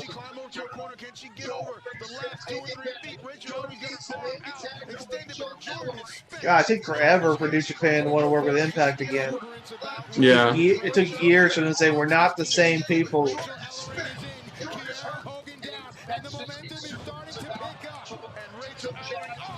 Ooh, nice. Now, can you imagine when we can have like full arena shows again? They did a super show with all these different companies. Dude, we can call Super Show called like Mega Show or something like that. Omega Show. No. It's called the Mega Show. The Ultra Show.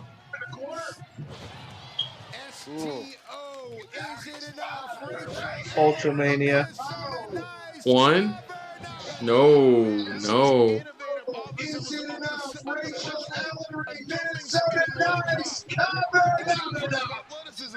Innovative offense that was off the first rope, a jumping spinning leg drop. That was impressive athleticism there. Well, it's making sure my partner's in the right frame of mind before I tag the Oh, damn. Smart being considered. Let's make sure my partner's in the right frame. Oh! He's seen the past. Jackson still injured. Still playing. Oh, yeah. Yeah. Rachel fell, keep an eye on her knee. She may have suffered some type of injury. Again, as we know, when the match goes on, you don't feel, but when you're back in the hotel room, oh, gosh, adrenaline. You said in the match before, it is the greatest drug ever. You don't feel anything. Here we go. Splitting angles on Grace and Ellering. Ooh. Fire and Flavor out of the way. The strength of Grace and Ellering on display, but Fire and Flavor nimble and agile. That's been the story here. And Fire and Flavor up to the top, double up to the top, double cover, double drop. Cover here, it's Jordan Legal with Kier. 2 titles. No. And right now, Over here, it's Jordan Legal with Kier. 2 titles. 3, that was definitely 3. Just yet, folks. Not yet. Right now, Kier Hogan, this is like, what do I got to do? That was 3. That was definitely 3. Get Jordan, helping Rachel back into position.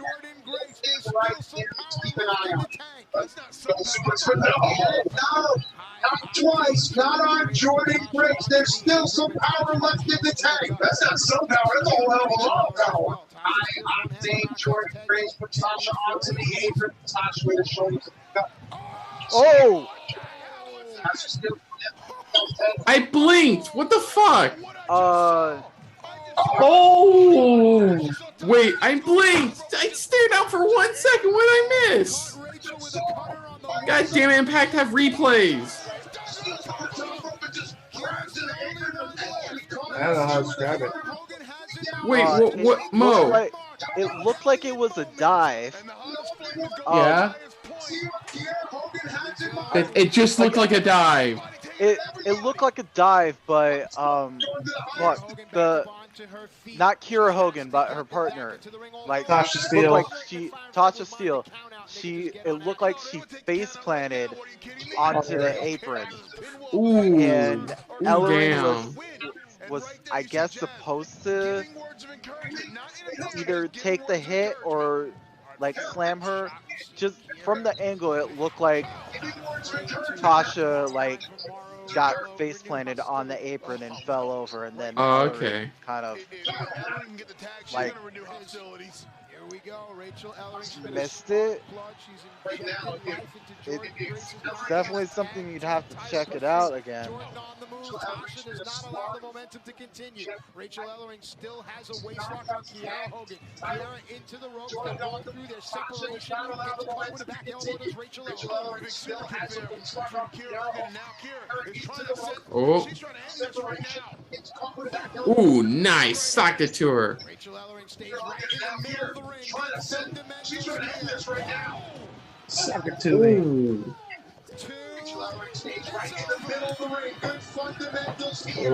Oh. 1, 2, 3. Yay, new champs. Keep repeating the rule. If you debut, you're probably gonna win. Congrats. We got two new champs tonight.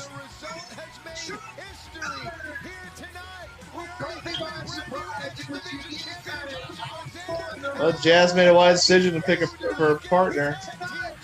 Cool. So, Oscars update. Sound of Metal won for Best Sound. Really good film. Highly recommend checking it out. So good. But it's ironic though. Apparently, the guy presenting the award is the lead actor in the film. That's pretty funny. Don't they usually not have the presenter be part of the movie? Yeah, that's. Well, I guess they're probably limited on the amount of people they're having present. So they having people like accept the awards not in a suit like they had the Golden Globes. Yeah. So cool.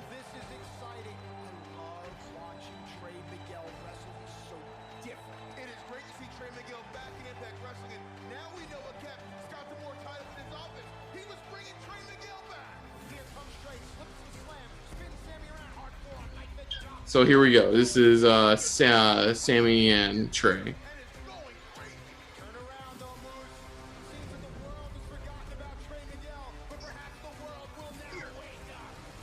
So that was a good women's tag team match. What did you think about that, Nick? It was good. Yeah, I missed the face plant on the hardest part of the ring. So it was cool, but I wouldn't say you should really care if you missed it. So we got Miguel, Callahan, then we got tag team titles, knockouts titles, and world titles.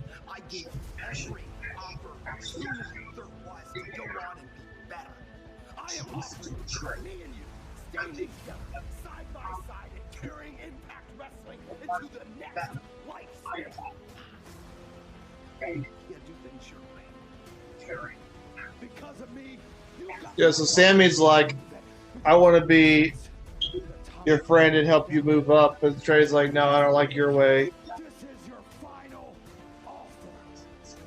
Do what's right and shake my damn hand.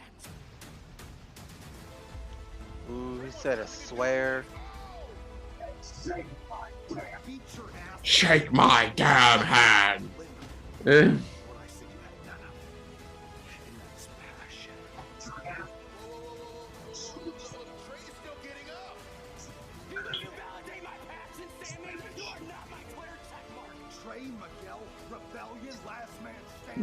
I am going to hurt you. Day in and day out, why do I have to prove myself to Sami of all people? What did I do? You don't have to prove anything to Callahan. You show him what passion you have.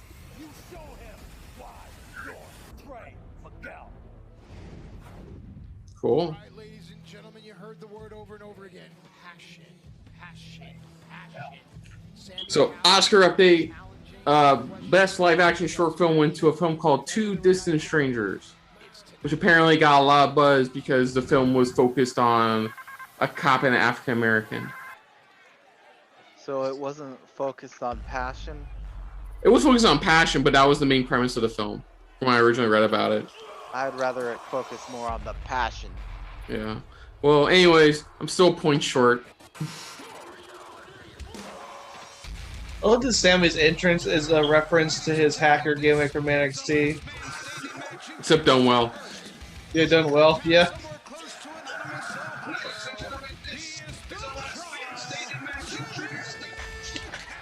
I love that Mustafa Ali just name dropped in the back of the interviews. Yeah, I was the hacker, but they screwed that up. Like at least there would be like reveal the mystery, didn't just leave it a mystery.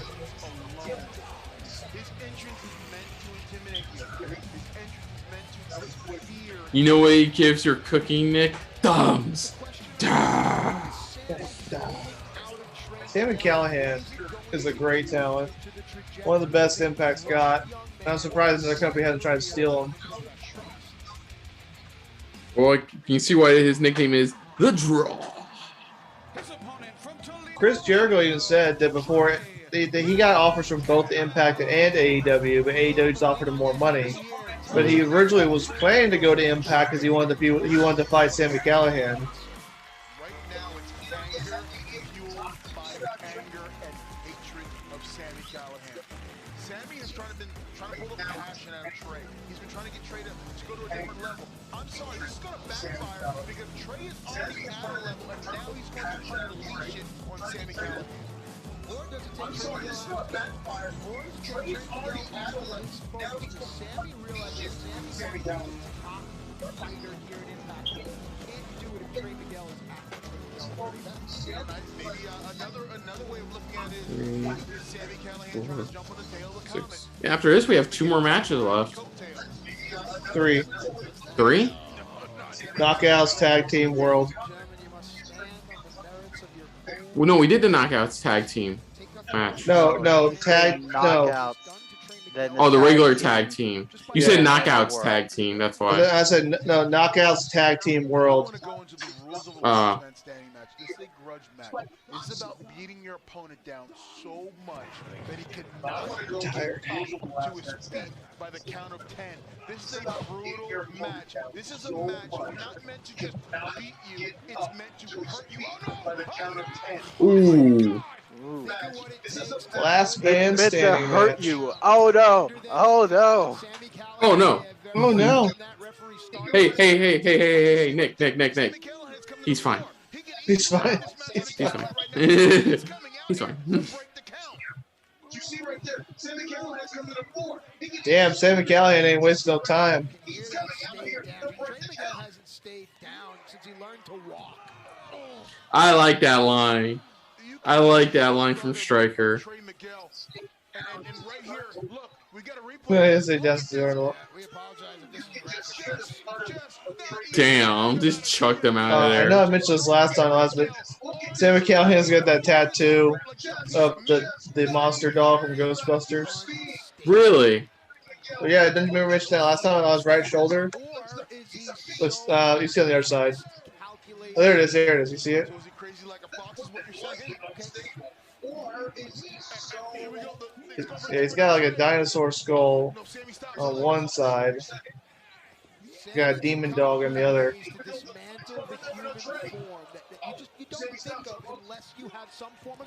Ooh, nice.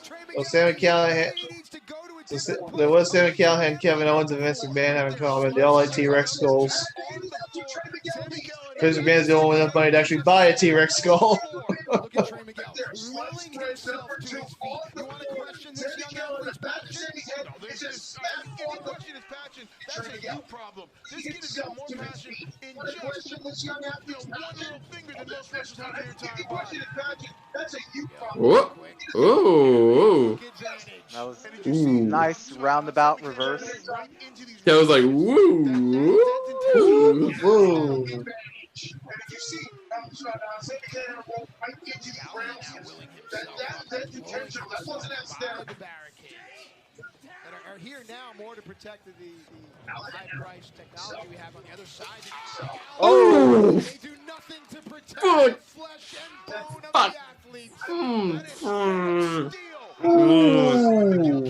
Yeah, exactly. Hey man, hate him behind. I don't even know why I'm behind.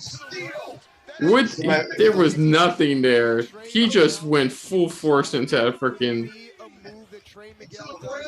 Jesus Christ. Is it my internet? I don't know why. Right now, I don't think Trey is harnessing his anger and he's just letting it go. And that is an unbridled rage. It's not something very hard in a match. Bridal rage of the beast. Unbridled rage. Do we have to watch it again? Because that hurt. Oh, you show a replay of that, but you don't show the replay I wanted to see from the last match. Fuck you. And there goes Trey. Damn. Like, there's no way to fake that. You just have to do it and it hurts. So, when is he gonna grab the barbed wire N64 controller? This isn't a barbed wire massacre, Kristen. You don't know. It's a last man standing match. No, I'm sorry. He'll grab a barbed wire Nintendo Switch. Swear to God. Getting hit with 64 controller hurts more. His license. Oh, it's one of the.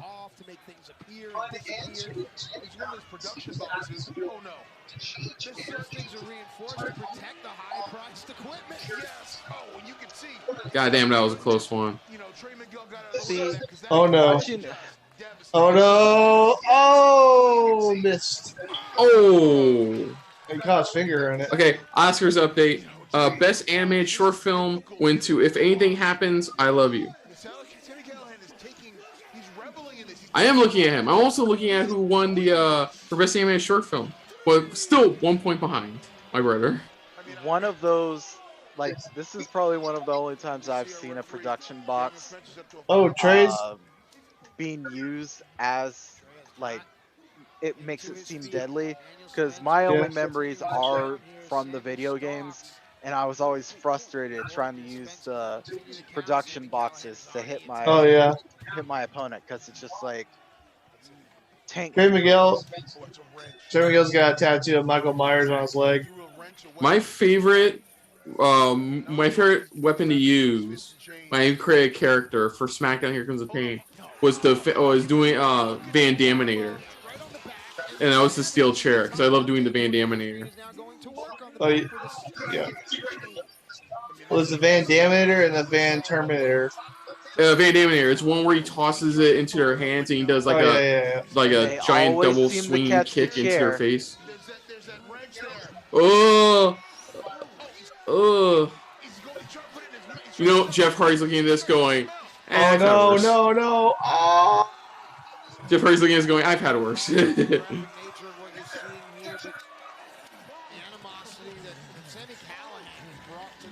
Ow. This is a different level of hatred.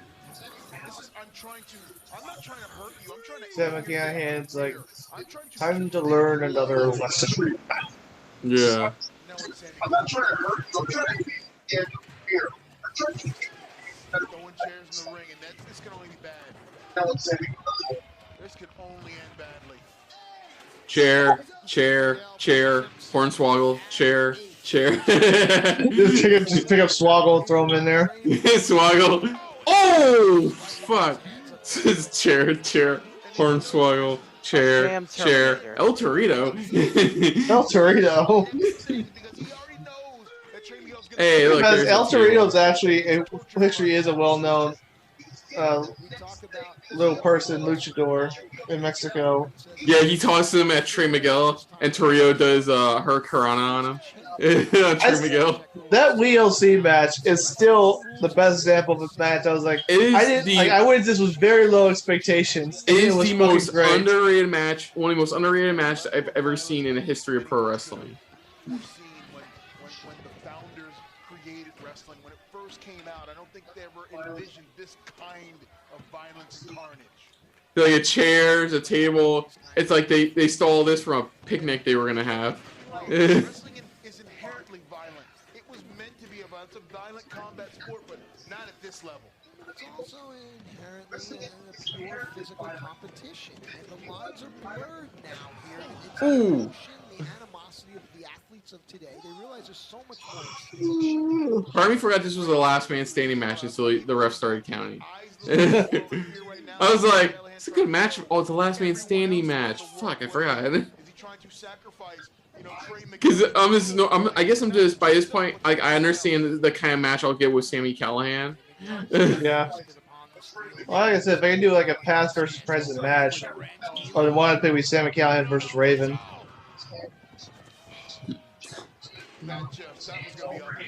Oh dang! No, not the earring. Oh no! Woo. That was cool.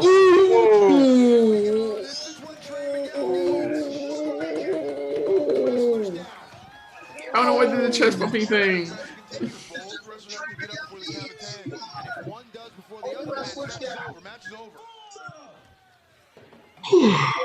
So is this match gonna end with somebody being handcuffed, somebody coming out to unlock them, and then the ref stopping at the 9 count? No, this isn't WWE. They're actually competent. To be fair, it's still one of my favorite moments of the year so far. It's Kevin Owens getting fucked it up. No, Kevin Owens getting. No, I'm talking about the other last man standing match. Oh, where yeah. Kevin Owens gets hit with a golf cart. Dude, easy one of my favorite moments of the year so far.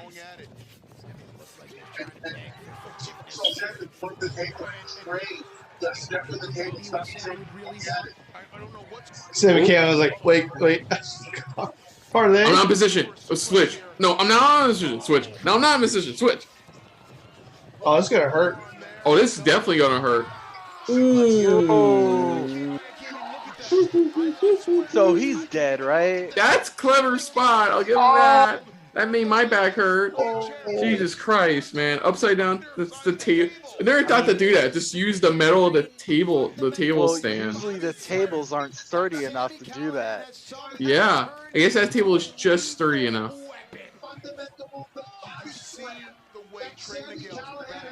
Trey Miguel looking like a shish kebab.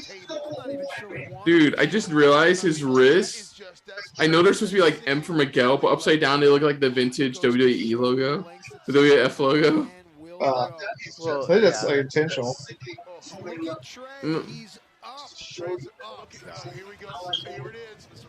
Look at this. Just a body slam and just. He's got the prints on his tights. Ben Balor might have something to say about that. Cool. Oscars update. Soul won for Best Animated Film. To the surprise of no one.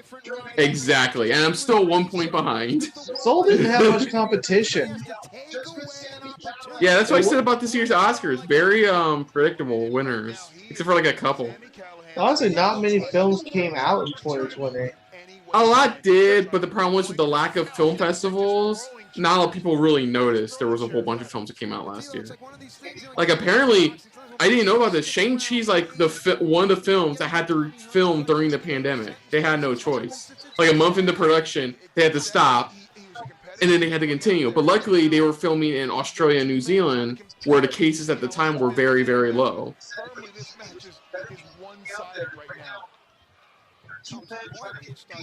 So what are the odds that Black Widow actually gets released?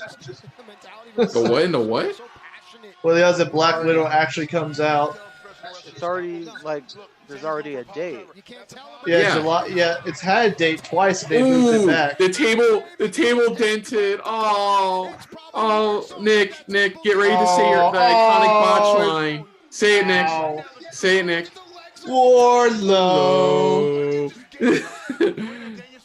That's the first. That's funny enough. That's the first actual like full-on legit botch I've seen tonight. It broke one of the legs. It did look. It did dent. Look, if you look at the table stand ends, it did dent those. They picked a two-stable table. It's very able.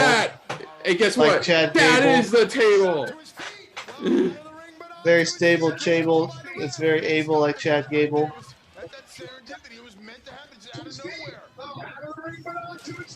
This ain't no fable.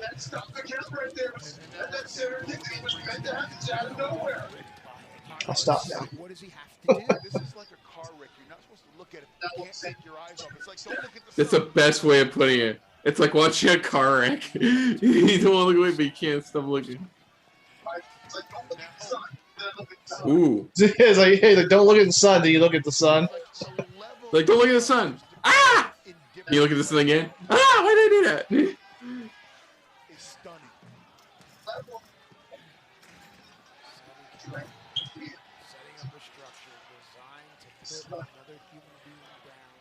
Who is Sami Callihan's counterpart in AEW? Moxley. Moxley? Yeah. Going into position because he's got something demonic in his mind plan. I mean, steps, table, and now he's going up, stepping on the ring apron. What is he thinking? But at what point does this transcend? I like that Moxley and Kingston are best friends again. I like their back and forth. Dude, I love the back and forth they had after they wrecked the Super Elites trailer. Yeah. Like when he threw it into the window, he's like, wait till I move. He's then move. How do you Let's see if this works. If not, this truly is the world's strongest table. How did the Elite get out of the trailer in time? I don't know. That's the only part I didn't like about that. It's like they weren't in there. I'm like, dude, they didn't move out that fast, did they? Oh, let's go. Oh no! Oh! Jesus Christ! Pile driver. Fuck. Pile driver. That's the on the edge of the tick. One move I want Kevin Owens to use is his steam driver, the package pile driver. I did love what he turned it into, which still looks devastating. That's clever. He's got him underneath the steps and sitting on top of it. No, he exited. No, he exited.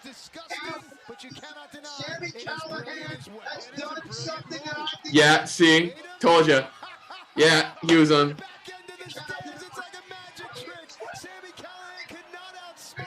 That is clever. He thought he was under it. Oh, okay. It took a little, but they broke the table.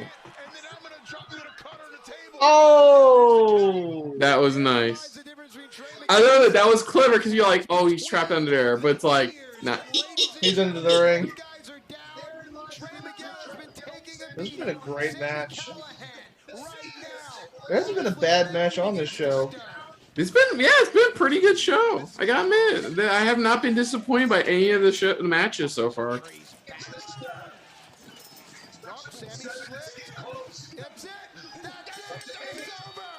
He slipped. 9. He slipped. 10. He slipped. That's cute. Sami slipped. Miguel did it. That was truly a Wardlow moment. Wardlow. I guess he had that passion. Speaking of Wardlow, his promos past Wednesday was good on Jericho. Yeah. And it's like, I think they're setting Wardlow to be the Batista of the group.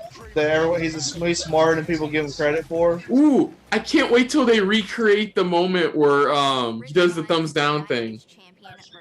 Or Batista does the thumbs down they're thing. building for when Wardlow turns on MJF. He still carried both belts. Well, technically he did win off of Moose. Yeah. Which belt looks better? The Impact How was that belt? match, by the way, between him and Moose for the TNA title? It was a good match. Which belt looks better, the TNA belt or the Impact belt? Oh, one on the left looks like a very standard by the book world title. The one on the right looks like something from somebody who did artwork for Lucha Underground. Wait, so I don't know what to tell you. wait, you're R right or Swan? Sorry. Hit R left and right.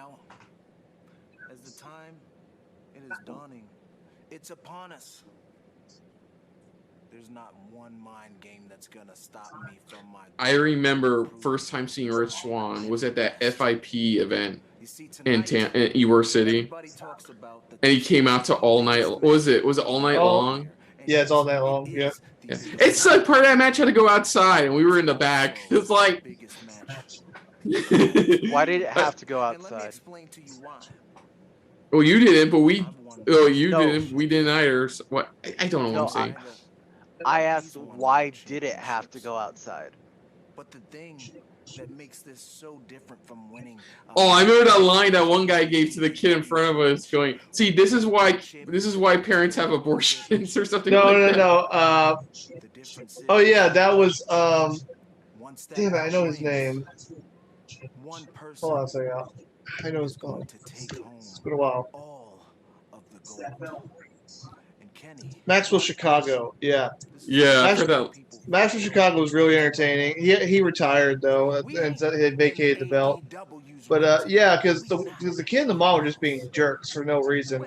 Because he's a face, but they're the only ones they were just booing him because they wanted to be different. It's like he said, "This right here is a poster child for birth control." Yeah. It's like, Oscars update. Colette won for Best Documentary Short.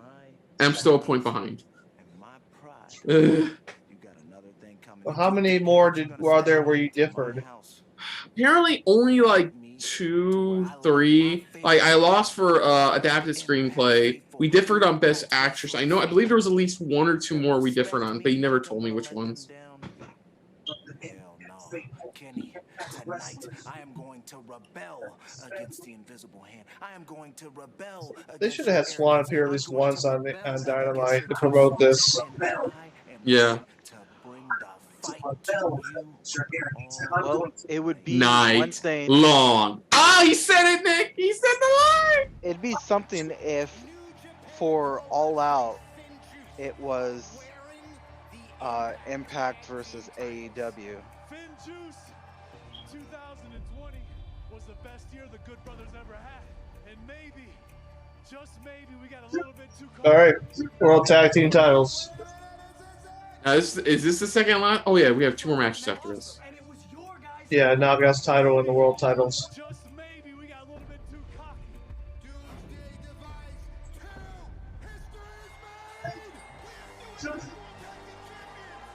That was cool.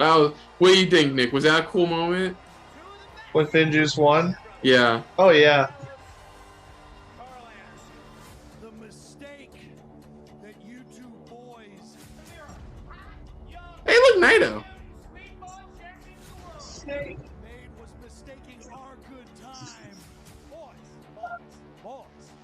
once we're done doing all this today, all this work, let's go out and buy some beers. For us losing a step.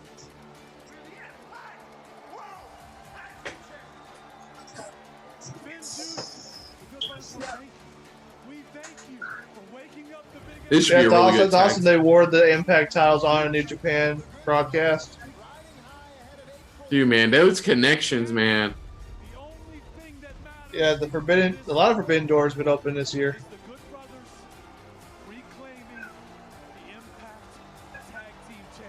I think Triple H even mentioned that WWE would be willing to work with AEW. Yeah.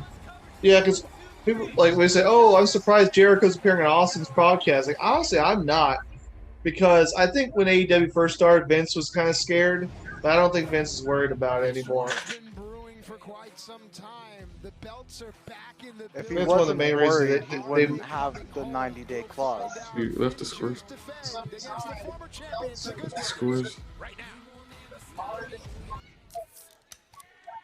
Yeah, I think the Good Brothers are gonna get their belts back, because Finjuice got something they got to do with New Japan, and I'm sure they want every member of the Elite to have belts. Yeah. What the fuck is he wearing? Who? You'll see. Angly? Like, well, why is he guys? What's up with his beard? All I was about to bring it up was like I remember watching Talk Show Mania 2, and they did an Evolution parody, and for the person playing Randy Orton, they legit got Randy Orton's brother. That's funny. Instead, and I had to pause and I looked up Randy Orton's brother. Oh shit, they did. Does he look like his brother? Yeah, no, it is Randy Orton's. It was legit Randy Orton's brother. Does he look like Randy? A bit. It's not. It's like how me and Christopher are brothers, but we don't exactly look like it. I can definitely tell you're brothers. I'm talking to a random person, not people who know us. Yeah.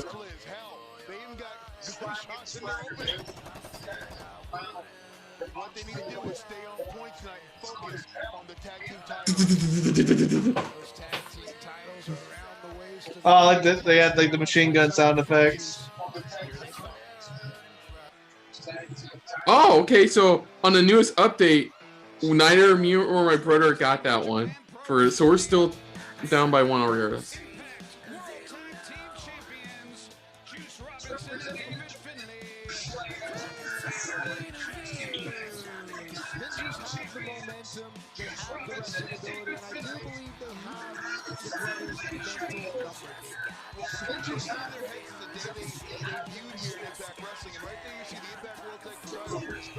Yeah, I miss Juice Robinson's New Japan theme. I like his New Japan theme.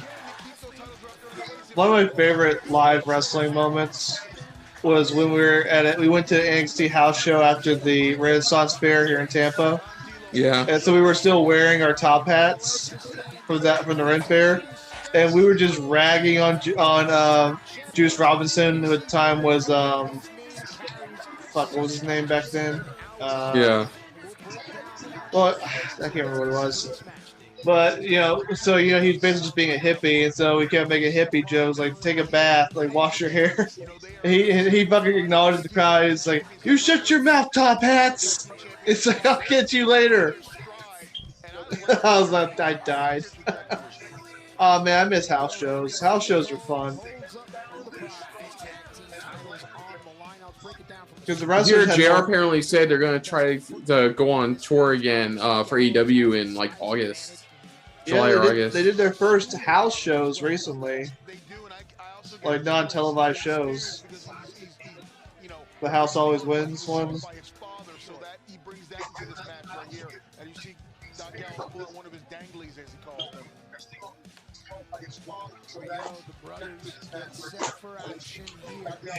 People keep saying how, WWE's going to run out of people in the Hall of Fame. And I look at the list who's not in there. Like, there's still plenty of people. Like, Finley's not in the Hall of Fame. William Regal's not in the Hall of Fame. There's a ton of people you can still put in there. Yeah. If that random type on doing networks or anything leave, apparently Brian's set to be in the Hall of Fame soon. That was an interesting typo. I was like, really? It's like, I mean, don't get me wrong. Yeah, he's definitely future Hall of Fame written all over him. Not anytime soon. Not anytime soon, but yeah. Yeah. I think it's all like next year's the lead's gonna be Undertaker because they're in Texas, and then they'll do Batista in LA. We'll see. I don't think they're gonna hold off giving Batista the Hall of Fame spot 2 years from now. It'd be kind of a waste to do 2 major names in one hall because they have a headliner to sell tickets. To be fair, it would get more tickets on just having both 2 big names being inducted. Yeah. Oh wait, we'll see. But yeah, I definitely agree. It's going to be Taker inducted next year. Yeah, because they're in Texas. But in Hollywood, they could also induct The Rock, which is way overdue. No, that one they could save for LA. Yeah. That one they could save for LA. Because remember, it's still being touted as like WrestleMania Hollywood and stuff. I remember when like that one year, like if they ever go back to Miami, that would be one to put The Rock in. Yeah, when I noticed that, because originally next year's WrestleMania had a set date, but then they said April. They just said April. I was like, oh, it's gonna be 2 nights again. Yeah, they say the current plan is still 1 night, but I'm like, there's enough time for that to change. Oh, Oscar update. Best documentary went to My Octopus Teacher. It's about a man and his octopus. I don't know. But I'm still down by 1. That sounds documentary, not an adult film. Juice Robinson continuing the same offense, working on the arm. Same thing they did with Carl Anderson. Yeah, I usually like to watch things with tentacles too, but not the same kind of show. Yeah.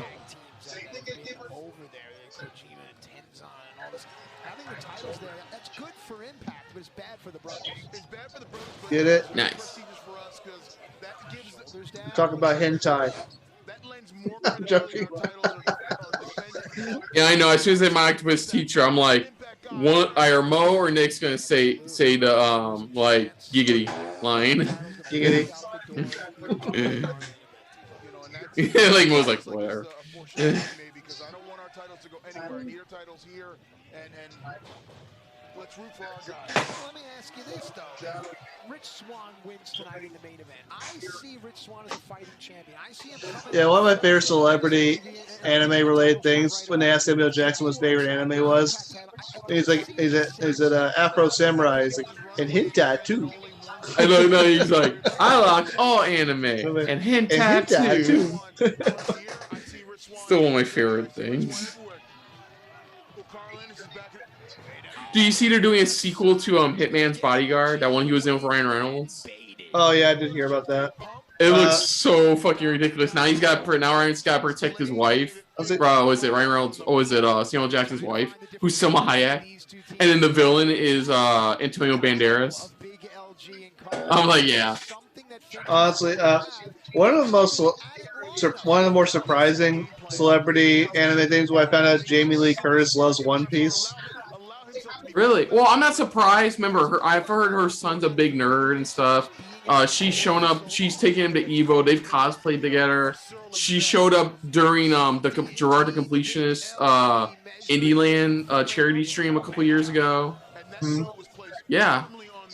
Thanks to her son, really. Who's a big old nerd, old geek. Yeah.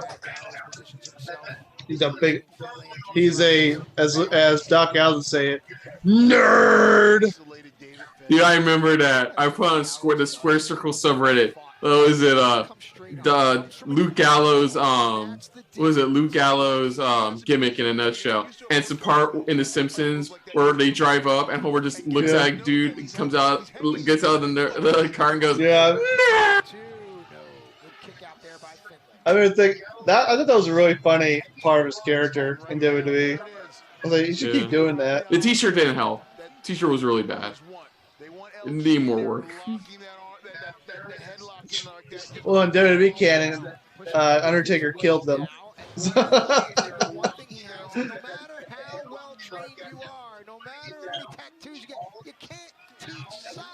No, you can't teach size. I can never teach size. And you can't Teach And that. right now, Doc L's using all 6'8" just of himself, just holding on to that chin lock, holding on tight, breaking the wind. It's so undeniable. 'Cause you have so many Breaking people the out there wind. that say, yeah, So basic this, sauce. Breaking the wind. At the end of the day, it's That's a fart, ladies and gentlemen. hate that. That's breaking the wind. Right there is another move just meant to piss you off. You see Doc L break his gloves across the face of David Finlay. That's not meant to be. It's funny, breaking the wind. You think it's it works so well. You don't need it's like enjoying the beautiful winds and somebody just rips one. It's like they just broke that amazing flow of wind. Look at David Finlay. Oh, his eyes are rolling back. Look at the pressure, the way his head is tilted, the way his chin is tucked, Come the way on. he's compromised.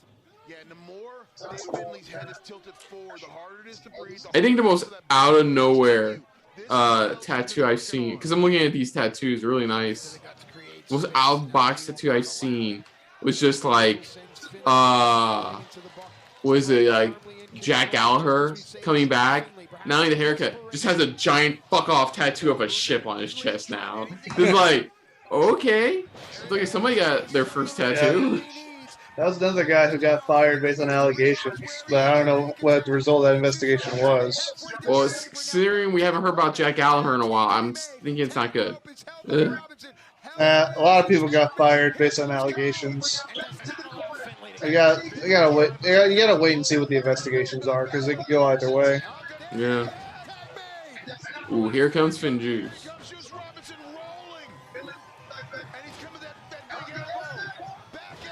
Here comes Juice. Nice. Textbook example of how leaving WWE could be beneficial to your career. Ooh. And man, he could have easily just gone somewhere else and picked up where he was. No, he started over from the beginning as a young boy in Japan, even though he'd already been wrestling. Juice, juice, juice, juice, juice, juice, juice, juice, juice. Those damn pants, I swear to God. Looks like he should be a jester in some king's court. There's that period of time in New Japan where he couldn't decide what his gimmick was. He was just wearing all kinds of weird shit. And it worked. I mean, he still does it. Well, he's supposed to be flamboyant, right? So he just wears whatever crazy shit someone comes up with. Right now, Juice Robinson. CJ Parker, that's what it is. Isolating Carl Anderson. This is very smart offense here. Keep LG out of the ring and work on Carl Anderson. Nice. Isolating Carl Anderson. This is very smart offense here. Keep LG out of the ring. Finlay use classic tandem offenses that are homages to 1, 2, oh. elements of the Heart Foundation, of Demolition, the Smoking Gun, to the Rock and Roll Express. It says a lot about their knowledge and respect for our sport. Yes, it does. Now here, double tandem here, double whip, and Carl Anderson is on an island all by himself. Oh. What a collision! Is it enough? It's worked for the greats in the past. And the big LG makes the save, and I think he knew their chance of being tag team champions were gone. LG over the top rope, a double call. Oh gosh, Gallows head bounced off the apron. Finjuice have done a great job of isolating Carl Anderson. This is their game plan. Their strategy isn't going to pay off. Heavy tandem offense, and now they're setting him up. Doomsday device. This is what they use to make history. Gallows will not be a part of it just yet. Awkward fall. Now count the brothers out. And now you see Carl Anderson calling for something, and Gallows is on the prowl, and he's in the ring. I just realized something. Ace Austin lost his last X Division title at last year's Rebellion. Really? Yeah. So he lost the X Division title at Rebellion 2 years in a row. Every count is getting closer and closer and closer to 3. You can feel the momentum. You can feel this the moment. Rebellion is not Ace Austin's pay-per-view. Jeez. As of right now, look what I see. Yes, they can. But also, I see the Finjuice can beat the Good Brothers because they have. Uh-oh. We're about to find out the answer. This is the wrestler, a pinch and a dash. Magic Killer. And they're setting him up. Not yet. Magic Killer, Magic Killer. Smart, he may have just saved his attack. Inside cradle. A pinch and a dash.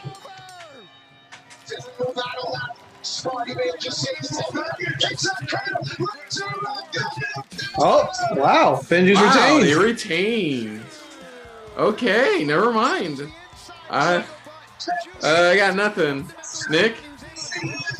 Yeah, I mean, I'm not mad about it. I'm fine with Finn just being. I just thought they were going to try to do that whole elite. Everyone nearly has a belt. Excuse me. This could lead to inter-group hostility between Young Bucks. Yeah, this and the Good feels like Brothers. this feud's continuing. Cause that was a roll up. That feels like this feud's continuing. It was a good. This could lead to some jealousy between the Good Brothers and Young Bucks. King, by God, Omega.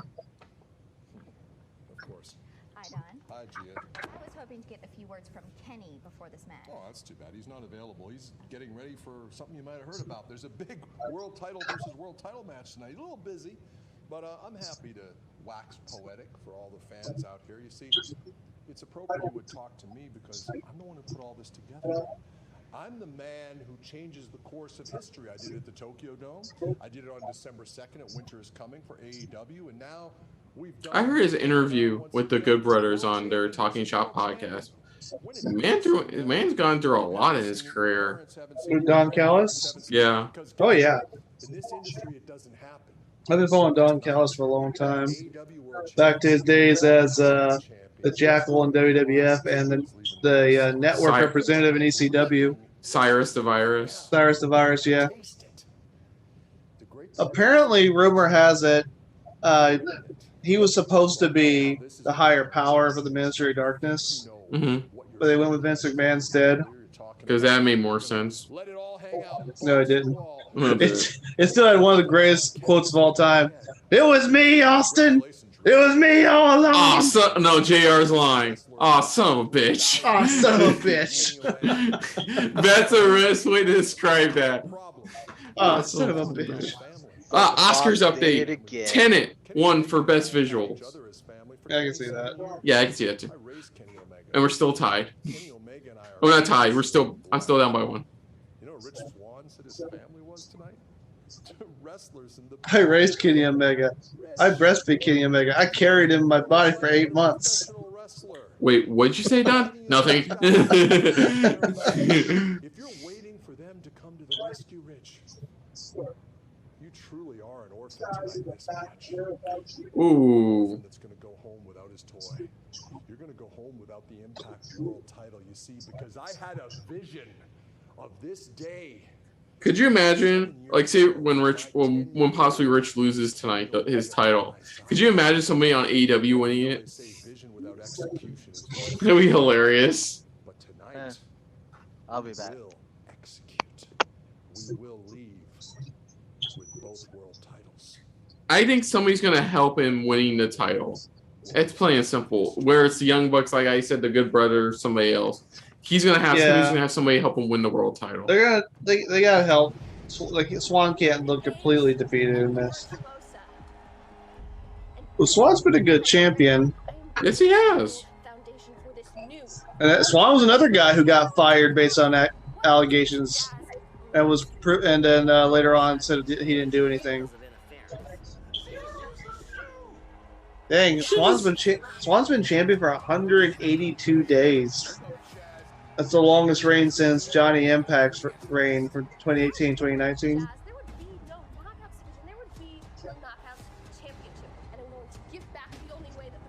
So he's had a lengthy reign.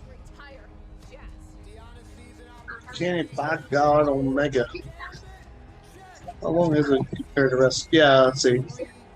1, 2, 3, 4, 5. Yeah, right now Rich Swann is tied for the 5th longest reign as Impact World Champion. Right now he's held the title the same amount of times as Samoa Joe's reign.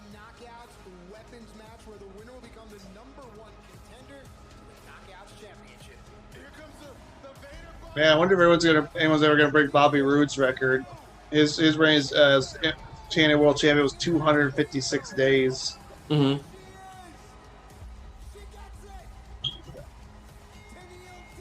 The closest in recent memory somebody came was Johnny Impact, where he held it for 196 days. Mm.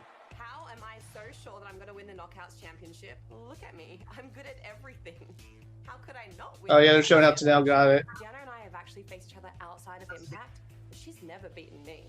That's exactly why I know that I will succeed at Rebellion. Look at Caleb Conley being Tanel's paparazzi.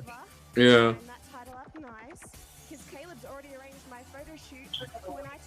Cool. Let's see. Yoo Jung Yoon won for Best Supporting Actress in Minari at the Oscars. Cool. Still 1 point behind. Two athletes know each other well, but never under the hot lights of Impact Wrestling. I'm still not used to seeing Tanel Dashwood, not a blonde. Hey, she still looks fine to me. Oh yeah. Blonde or not.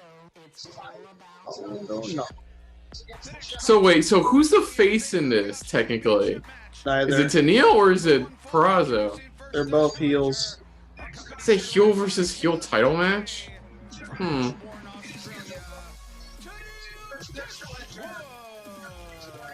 Thank everyone for using the hashtag Impact Rebellion.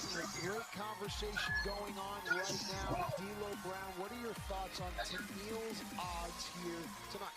You know, I gotta say that, you know, we heard that Tenille and Diana have wrestled each other outside of this company. Well, you can't stake a claim to anything unless you beat somebody in this ring, in this building, for this company. So right God. now, it is dead. At least she's not doing.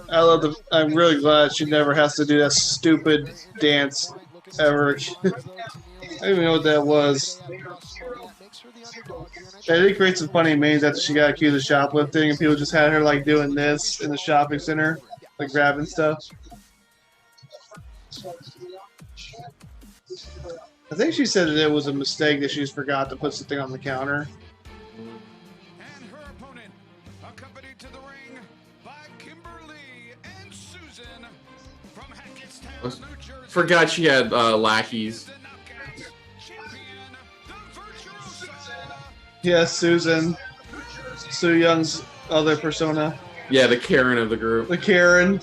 The Karen gimmick. That's really smart to make a gimmick based I love on how that. she's had so many gimmicks. She's like the mindfully possessed witch woman, high uppity perky lady, and a Karen. She's fundamentally sound. She knows how to work a body part. And once she smells blood, she stays at that body part and just keeps abusing it until she can finally make you tap out. But I gotta So when does Caleb get his ass kicked by the other two? 2 minutes in. Where she is totally focused. It's not about paparazzi or anything. She's focused on the knockout title right now. Those who don't know out there, Kimberly used to be tag team partners with Allie when she was known as Cherry Bomb, and they were the Kimber Bombs, and they won a bunch. Cherry. Yes, that was her entrance, and they won a lot of women's tag titles on the indie scene, like the Shimmer tag title, the Shine tag titles. Should be good. Let's do it.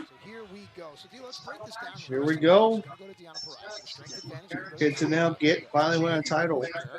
But what else does Tenille brings that little tenacity that she, you know, I can't say she's not willing to go somewhere Diana might not go, because both women will do whatever it takes to win. So, you know, this match is kind of even for me. Like I said, they're 0-0 against each other, and someone's going to get the first win.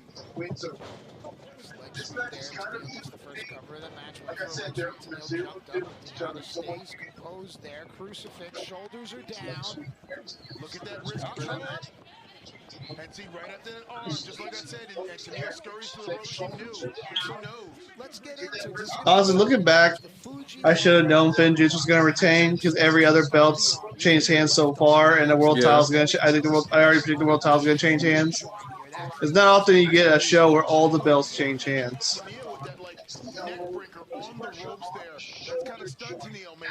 Oh, nice. Talked about her speed speed advantage. They also have the flexibility advantage here.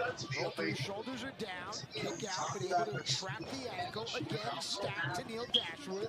Neil's going for quick pins here. She's going for Kenny back out Omega. You know, both of these wrestlers have been on the wrong side of the rules in their career. I mean, this is going to be skullduggery one-upsmanship. Yeah, I mean, Skullduggery. they don't care about the referee.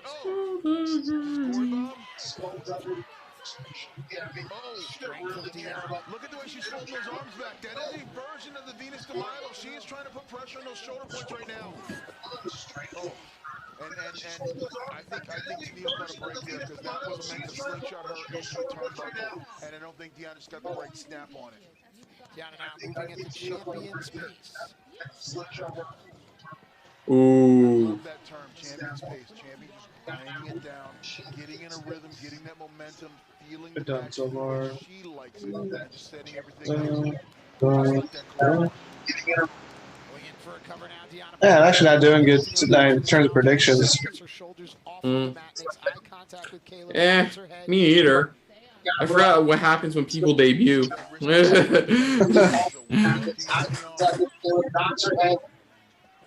now, doubling up here. She puts that knee in the back. She puts that knee in the back. One thing I like just about watching the main Impact pay-per-views is it's always interesting to hear from you what's been going on. It really has been interesting for the most part. Not enough to make you watch Impact on a weekly basis, mind you, because I already watch enough wrestling as it is. But, you know, still enough to intrigue me into watching these matches. Trying to make her way out of the straitjacket, getting back up to a vertical base, needs to create space, and does it. Nicely done there. Well done, shifting leverage and shifting angles so you can get out of the hole. Awesome. Shot to the gut, doubles up. Come on. Ooh. Now Deanna once again winding up with something. Shots down right. Tennille rocked Deanna. Deanna answers back. Right back, trading 1-1. Yeah, Cass actually missed a long time. He took a break from wrestling. Yeah. Where he didn't wrestle from September 2019 to February 2021 of this year. He appeared. It actually wasn't his first Impact Wrestling show. He had appeared on Impact Wrestling show back in February. He then wrestled Christian Marks at SWE Clash in Canton. Mm-hmm. So I think it's over in the UK. That was his return match. Yeah. So I think this is his first match in Impact. Weave reverse. Remember, Deanna has the strength advantage there. That's going to win every time when you try to whip your opponent off. Here's Tarantula here. There it is. Long-time fans will remember Yoshihiro Tajiri would use that move with great success. Tennille Dashwood now trying to turn it in to an opportunity to become Come on, girl. Oh, it was actually DDP to help him get clean. Of course. Huh? Of course. No, of course, as in, yeah, of course.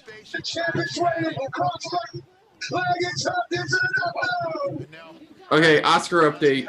Mank won for Best Production Design. I'm still behind by one. That was the movie about the screenwriter who for Citizen Kane. So, still behind by one. God damn it. The only way I'm gonna tie with my brother is if I can get the Best Actress over him. But you said you differed on a couple things, right?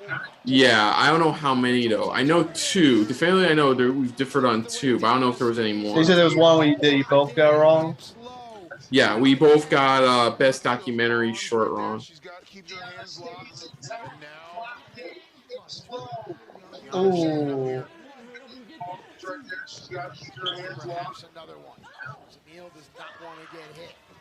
It's been a very competitive match.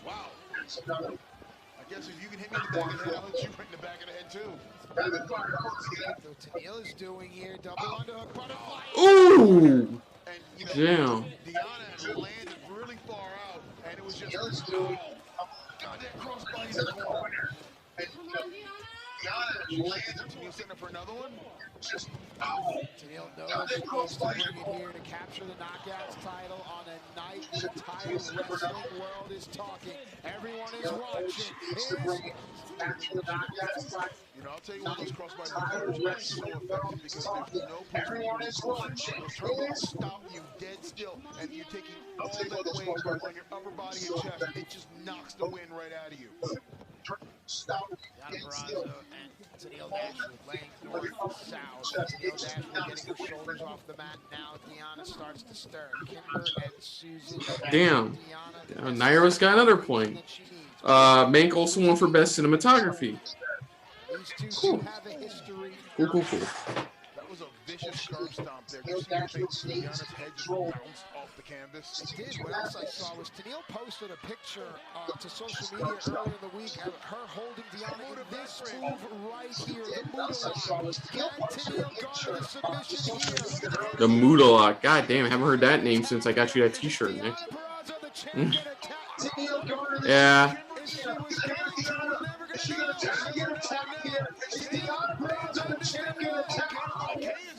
Sometimes it's hard for me to see so young as a Karen because she's so pretty. And Karen's usually short. Kenny ain't putting up with that. I mean, Caleb. Kenny. Oh, Caleb. No, do it like Peyton Royce did. Hey, Caleb!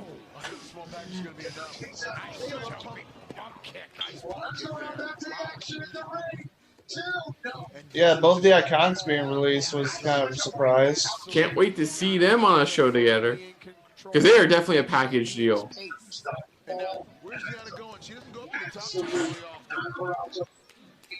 Well, isn't one of their boyfriends was for AEW, no one's was for Impact?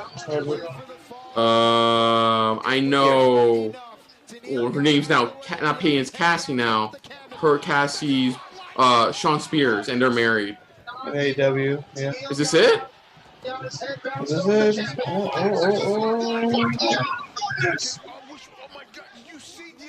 1, 2. Oh, damn it, Kimber. This is blatant interference. Come on, girl.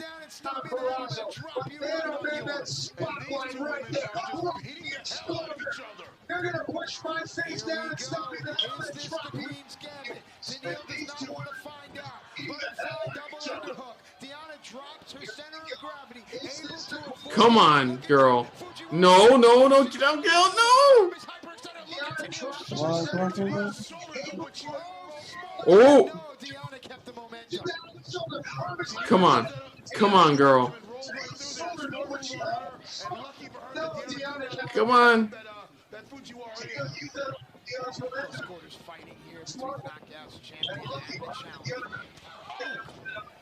Too damn. Yeah, this is the match where I actually went with my personal choice rather than what I thought would happen. So I think I went with Tennille. Oh wait, who was your pick? Tennille Dashwood. Okay. But that, like I mentioned before, that was just more of a my personal. Sorry, this fan. just got really good because we're at the third act of this. Ah, damn it.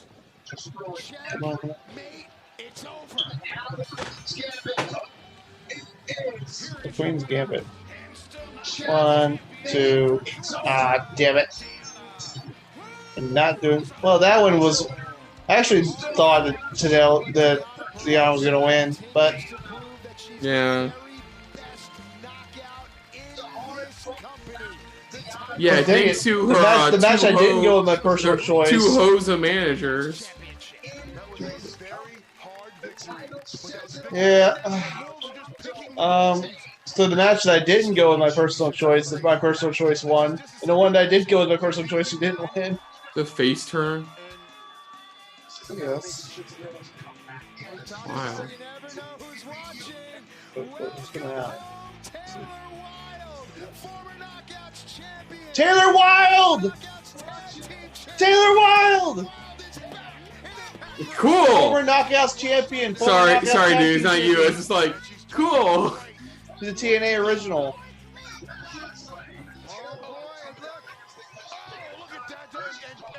Deanna just bails, and Taylor Wilde jumping suicide DDT.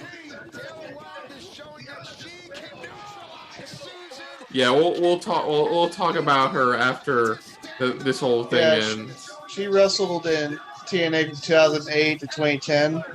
Okay. So yeah, she was actually retired from 2011 to 2020, and she came back. Yeah, she was the one who surprisingly ended Awesome Kong's title reign because she was picked out of the crowd.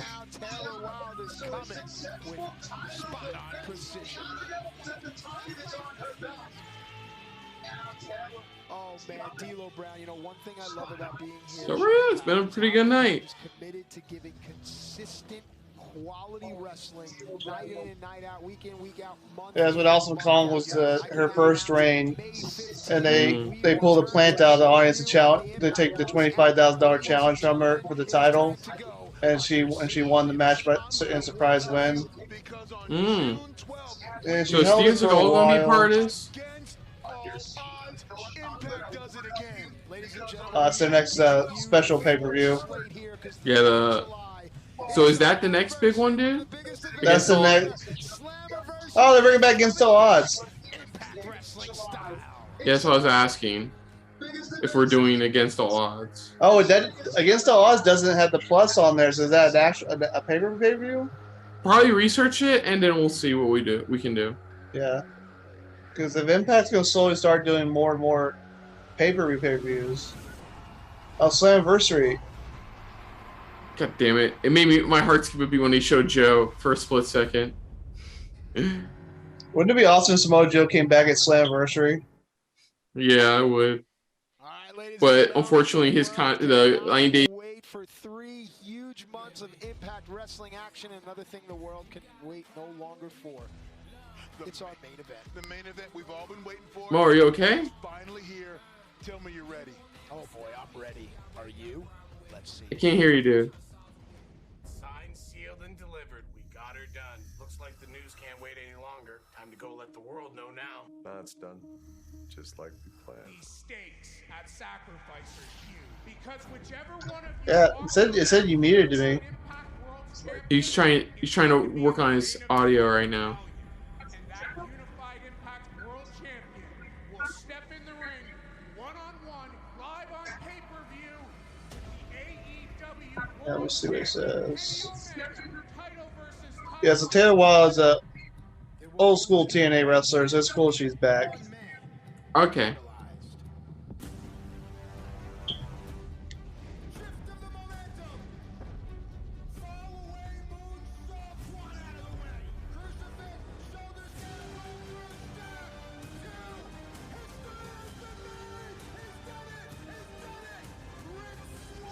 How was that match? It was good. It's a good match. A lot of people got mad that Moose didn't win, but I was telling them it was gonna end. You didn't want Moose to win it and then immediately lose to Omega. You want Moose to win it later on from Omega. And I get it because people they've been building up Moose to be a world champion for a long time, so people just want it to happen. That'll just make it much bigger when it does happen. Every single time we step into Kenny back out Omega. the better of you. I was the better man. Trial by fire. It's gonna be great. Yeah, every match on the card has been good so far, and I expect this one to be good too. Of course, dude. It's Omega versus Swan. It's like if this match is bad, I'm gonna call it bullshit. This is a match that I really wish they had a crowd because this is a big match. Yeah, I bet when just a year ago we never thought we'd see a pay-per-view where the Impact World Champion, AEW World Champion would be competing for both belts. I think you're great. I would love to have you in AEW. I think you'd be a great champion.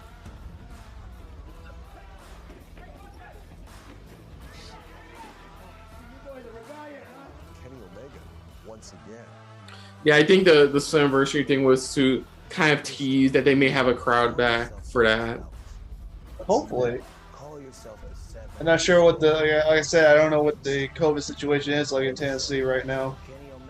Who knows? A lot can change between now and the end of the summer. I'm gonna prove it to you. Yeah, the only way you're gonna make Rich Swann take a fall to lose the title is if it's a dirty win. That's the only way.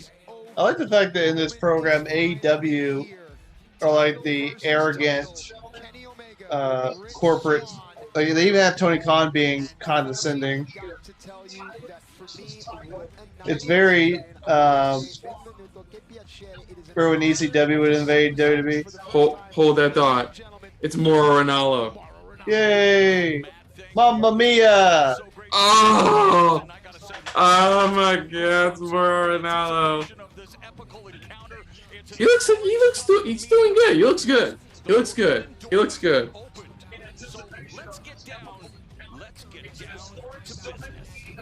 Business. You guys have one of the best announcers. In Yeah, wrestling. this is Kenny's entrance. Motherfucking.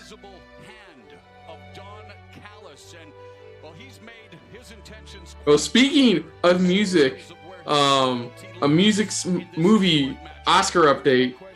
Sound of Metal won for Best Film Editing, and I'm still 1 point behind. The Invisible Hand. I love that this is Don Callis' promo. entrance music. Jesus Christ.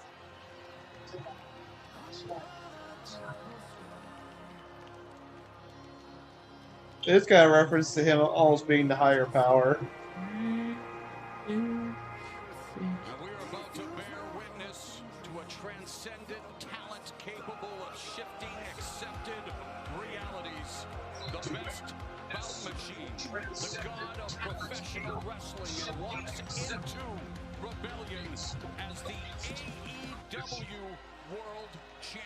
Well, I know Kenny Omega wants to add one more nickname to his collection. He wants to be called the Collector, the Belt Collector, because he's here for one reason and one reason only. He wants to try to become. Yeah, I predict the very least by the end of this year, Kenny will have 0 belts. By the end of the year. By the end of the year. Because I don't know how, to be honest, I don't know how AAA works. I don't know how it works, but I'm going to make a prediction based on it. So what do you think? By the end of the year? He's had a couple matches where I thought he was going to drop the AAA belt and he retained. So I don't know. He hasn't worn the AAA belt on TV in a while. I mean, I think he'll start wearing it once he gets the Impact title. To show that he has been legit collecting belts. So, what if it's like a Thanos situation? Thanos? Where he like collects all these belts, but then he loses. The way he loses them is like some kind of special multi-man gauntlet match versus various champions from other promotions. So I can see to that. fight like the top AAA guy. He has to fight #1 contender in AEW. He has to fight probably Rich Swann again from Impact, and then like for just for the hell of it, he also gets beat up by Ibushi. Like Ibushi, Ibushi. and it's like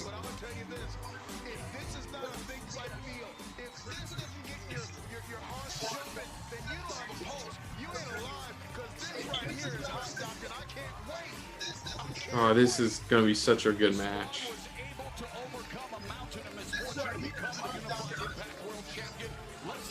Do you like his WWE theme or his Impact theme more? No, honestly, it's WWE theme. Oh, you can't handle this? Dude, they nailed it. This is still good. This Impact theme's still good. But, dude, his WWE theme, man, dude, no doubt. No debate. So is Kenny going to carry both TNA and Impact belts? Or just the Impact belt? I don't know. I think it would look more cooler if he had the TNA belt as well, holding it. So he's going to have like 4 belts on him? Yeah, belt collector. Swear to God, his goggles look like a VR Oculus device. I think they are. don't think so. No, those are like ski goggles. Ladies and gentlemen, this is your Impact Wrestling Rebellion main event. All right, so Kane's got the Good Brothers, Don Callis. Rich Swan's got Eddie and Willie. And it is scheduled for one fall. When the bell rings, we will have two Go. referees calling the action. Representing Impact Wrestling, Brian Hebner, and representing All Elite Wrestling. Why does he look so lost? Why does he look like he's shady as fuck? And why does she look so confident as fuck?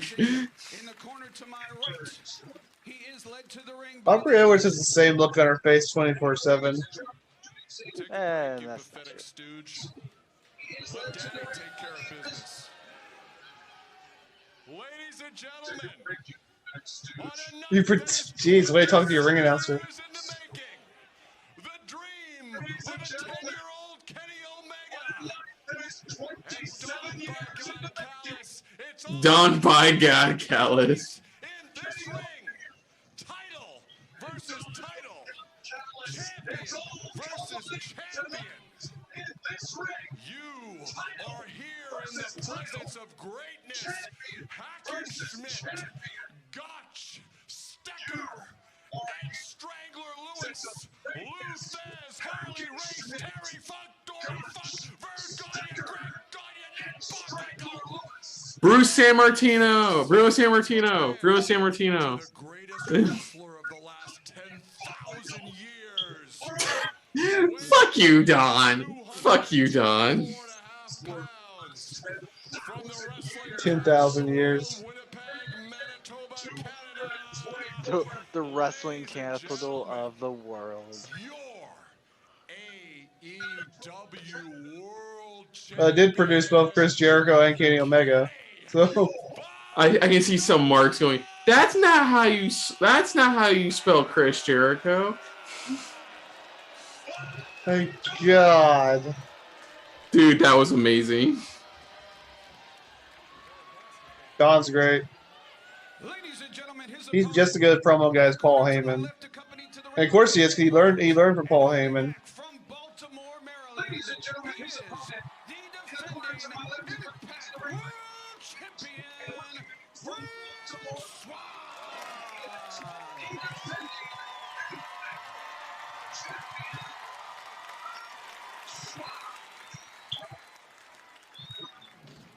Yeah.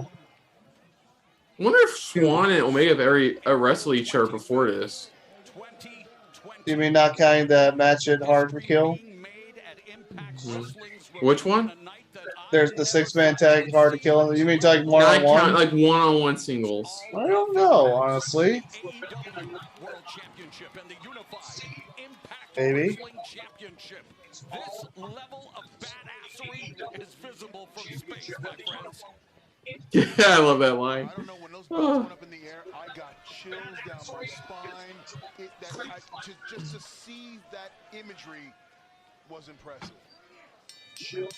The bell and history begins. In addition to their respective titles, pride and legacy are on the line, Matt. Nothing in this world, as far as a physical indication. Yeah, say like 2 Impact belts. Maybe they should make a new belt that takes elements of both. Like a fusion. Okay, but dude, we're watching history in the making right now. Yeah. Winner of this match will be the first person to hold the Impact and AEW World Championship simultaneously. And technically the TNA World Heavyweight Championship. Oh yeah. Like literally, not like the metaphorical reign, but like. Hold on. So, guys, the whole time they've been saying the winner of this will walk out a double champion.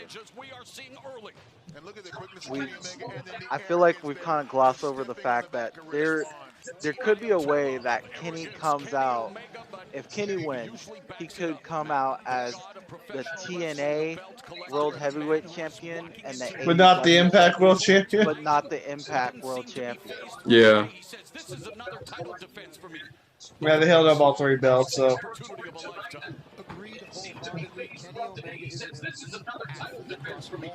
Yeah, since the previous 2 champions, Jericho and Moxley, never held the Impact belt. I was right when I said that Kenny one of these people will be the first one to hold both belts. Anyways, not just simultaneously. And technically, you know what's funny? Kenny's one TNT Championship win away from being the first ever AEW Grand Slam champion. Triple Crown? Triple Crown, sorry. Triple Crown. They need a fourth belt to win Grand Slam. Sorry. Yeah, Triple Crown, pretty much. All he needs to do is win the TNT Championship. We'll see if that happens. That probably won't happen for a while. Honestly, I don't see who's going to beat Darby Allin because it looks like his next two opponents. I think it may be Miro in the coming weeks. Because right now he's being targeted by Ethan Page and Scorpio Sky. Yeah, and that may last. Definitely may last till at least Double or Nothing. Oh, nice.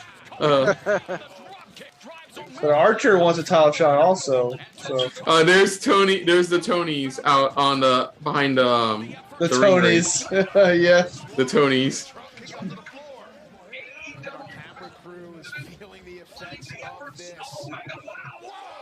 Ooh, nice.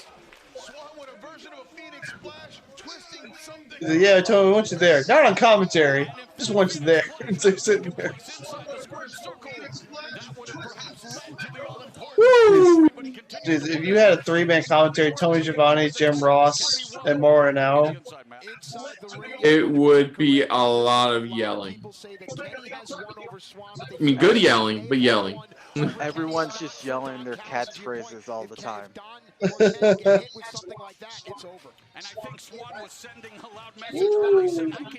I mean, you guys listen to a lot of Morrow. So what's his thing? What's his catchphrases? Yeah. Well, he screams "Mamma Mia" sometimes. So you could go with "Fuck God," and then Tony Schiavone's like, "It's Stain," and then it's Stain. And then "Mamma Mia."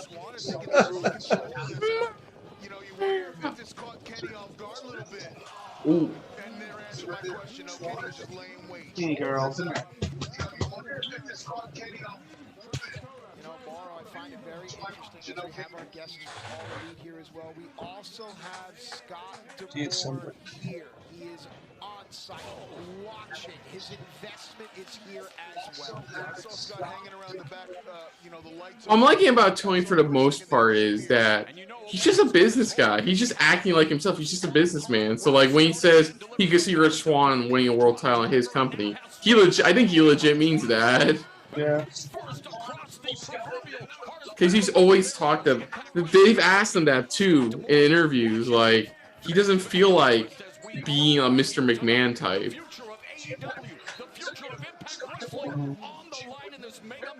This is amazing. So much is up for grabs right now. These two young men are going Yeah, Tony Khan does have the charisma of Mr. McMahon to be an on-screen, full-time character. Yeah, to be fair, he doesn't, but that's fine. I'm glad they're not trying to force him to be that. Ooh! It's just kind of weird though, like that Cody Rhodes is competitor and boss at the same time. Yeah. That was interesting. He sold it so well. It was like doing gonk.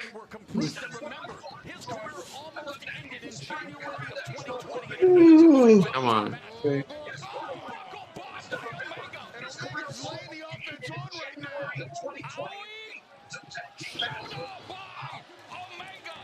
God damn it, this is what I missed about Morrow. It's like, so that's what the name of the move is. I feel like the neck is going to be a thing that comes into play.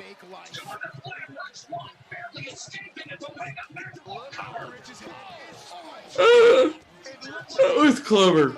That was clever.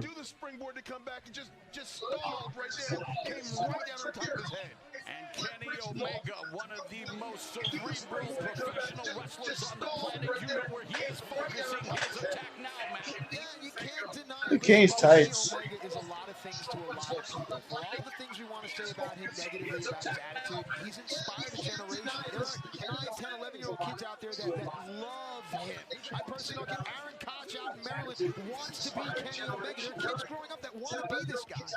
You know, devil is in the details, and if you look at the best and the greatest of all time, Yeah, I know they said somebody must win and stuff, but legit, what happens if there's a disqualification? Does it just become a no DQ match? This is a no DQ, no countout match. It is? Yeah. But Omega's a clear vision. You want there to be some kind of screwed up out for this, don't you? You know, I asked as part of my prep for this mega match, Matt and D'Lo, how do you beat Mega match. Even Siri didn't know the answer.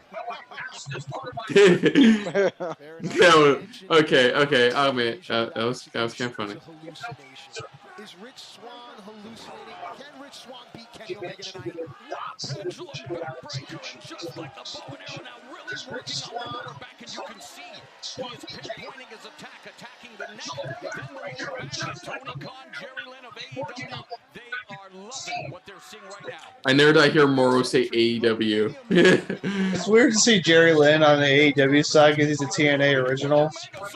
Jerry Lynn. Well, not original. He wrestled other company. He was there from the beginning. That's what I meant to say. I mean, he's I more gotcha. of an ECW. Yeah, but he was like he's a TNA founder, you'd say. But he's definitely worthy to go in the Impact Hall of Fame for his X Division and tag title runs. His matches with AJ Styles in the early days of TNA are legendary. Oscars update. Soul won for best original score, which I think is well deserved. But I'm still 1 point behind. Just accept your inevitable defeat, Christian. God damn it. Because you can see that confidence come out, that arrogance. Right into the small of Rich Swann's back, and Omega admiring his handiwork, wanting to make an example of Rich Swann and add to his collection of championship belts as that knife-edge chop reverberates throughout the venue for Impact Wrestling's Rebellion. Back exposed by Rich Swann. Ooh, Now he nice. caught Kenny with the elbow. Now Kenny with a nice forearm. You know, Rich with a nice forearm there, and Kenny is right. And Swann trying his best to put as much power behind those shots, still nursing that lower back. Oh!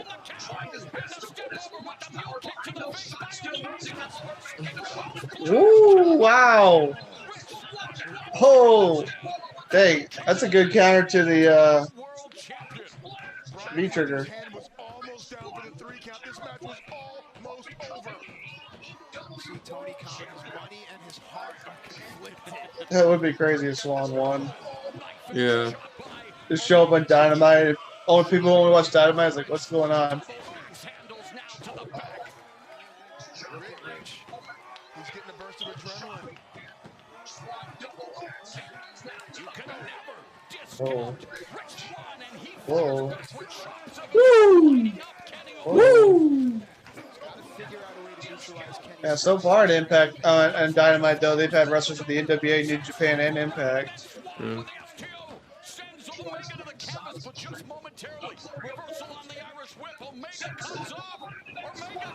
Ooh, nice.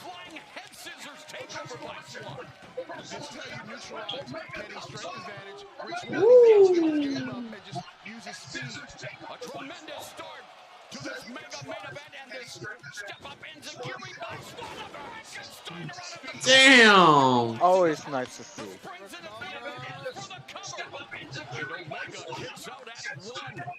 You look at Rich Swann, you have to ask yourself, what does he need to do? Everyone is talking about Kenny Omega. Everyone is focused on Kenny Omega. Let's talk about Rich Swann. What Rich Swann needs to do is focus on himself and focus on a way to put Kenny Omega down for 3 seconds. Swann weathering the early Omega storm like a parka, and again you talk about heart. We all know the story of Rich Swann will never be the biggest or the strongest, but he has the athleticism, he has the heart, the dogged determination, but he also has standing in front of him the best bout machine, Kenny Omega. Kenny Omega going. Oh, he's going up to the top. It's been an uphill battle for Rich Swann his entire What's he life. doing? I don't think he'd have it any other way here tonight. And he continues to climb in this match. Corner mount. Oh, a shot to the trapeze. Chop, chop, chop. You don't see that a lot. Just like a chop like that as much.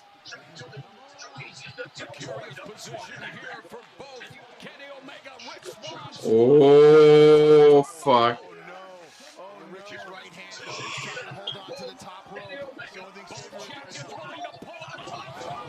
Ooh!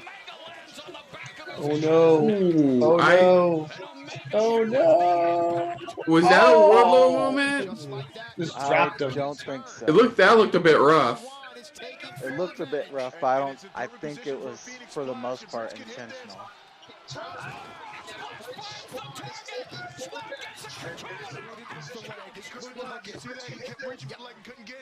A frog splash. And now it's Omega dealing with adversity against the graduate from the University of Adversity. And almost University of Adversity. Oh, with honors, move the tassel from one side to another, but that's when the real challenge begins. Yeah, I mean, that is impressive, turning number 2 worldwide when number 1's the Oscars. Yeah.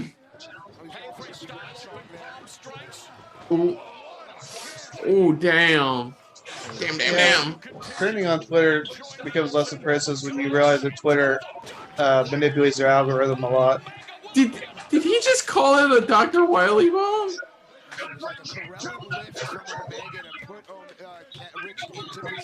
Well, yeah, all Omega's moves are named after video games. I never knew that was called the Dr. Wiley bomb. No, that's why. Apparently Morrow's the only one who knows it's actually called that. Yes, because you know why? Morrow does his fucking research, and that's what I love about him. Yeah, he's got the one-winged angel, Dr. Wiley bomb, V-trigger. Because it's a beauty and a curse. Oh, is this it? V-trigger. V-trigger. Nope, can't get it. Yeah, because it's a beauty and a curse that Morrow is a perfectionist. Only one man has ever kicked out of the one-winged angel. Kota Ibushi. For fucking a while, they tried to ignore that ever happened, but they recently mentioned that Kota Ibushi had kicked out of it. It's one thing for the heels to ignore that, but the faces shouldn't be doing. Quick. Best original song went to Judas and the Black Messiah. Me and Christopher didn't get any points. I'm still 1 point behind. The Oscars are still airing this late. You do realize it's in California, right? It's like 3 hours behind us. That's right. It's like, for them, it's only about to be 8 o'clock. Yeah, no one on these. Oh, shit. Oh, shit. Oh, shit. Oh. That one looked a bit rough, too. That one looked a bit rough, too. I mean, that one looked a little bit rougher than the first one. Yeah, definitely. It looks like it's the only time it's a bit rougher on the edges when they go for those big corner turnbuckle spots. Well, I mean, it would have been insane if Kenny got him in the one-winged angel off the top rope. Yeah.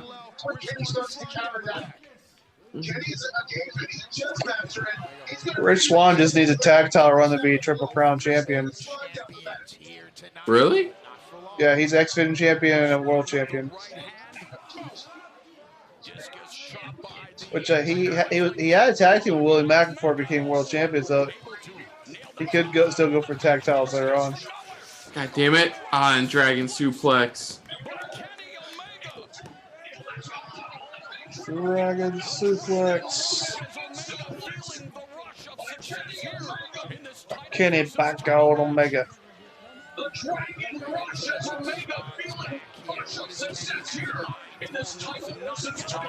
Ooh.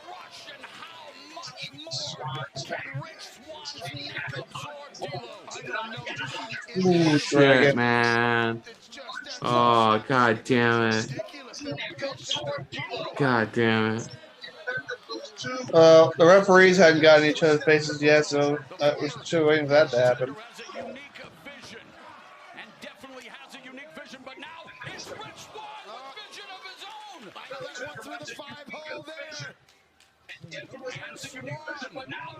Come on, Rich. Ooh, stunner.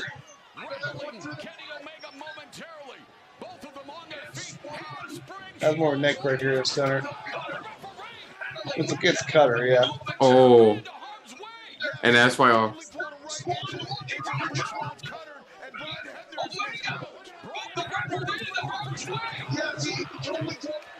That was so fucking deliberate. I think this was Scott D'Amore's concern here now, because now the Impact title sits in the hands of a All Elite wrestling official. I think this was Scott D'Amore's concern here now, because now the Impact title sits in the hands of an All Elite wrestling official. Aubrey. Come on, Aubrey. Be Aubrey. Do this. Grab. She's in the spot to grab it. He just wants to deprive him of that. Don't do it, Kenny. Don't you do it. Go and try me, motherfucker. Oh, there you go, Aubrey.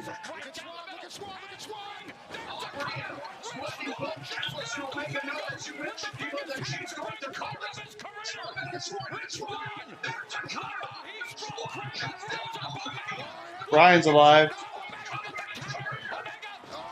Brian's got more help. 1. Oh no, 1, 2. Oh! It'd be funny if Hebner got hit again.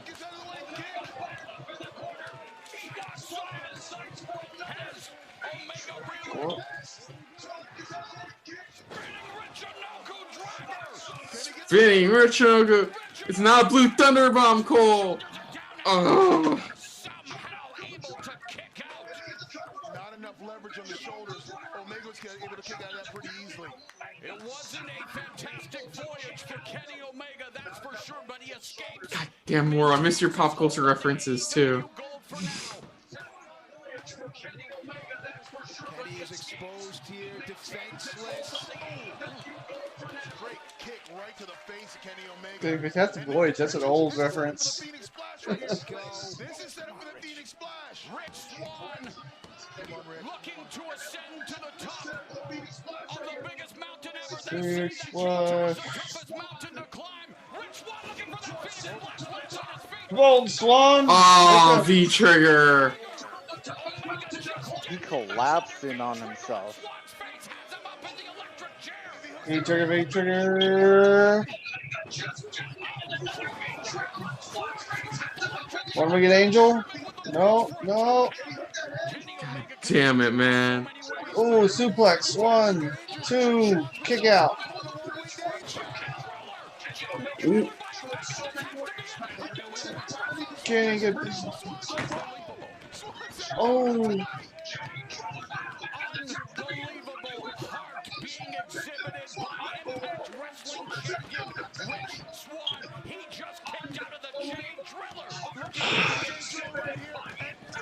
Like, according to my bird, they had Glenn Close shaking her booty on the Oscars. That's what I never need to see.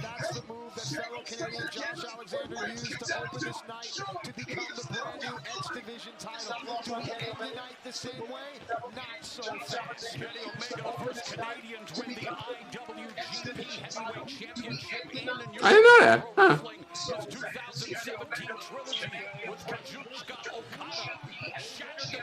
I feel like Kahn's got freaking Jaguars on his jacket. Jacksonville Jaguars.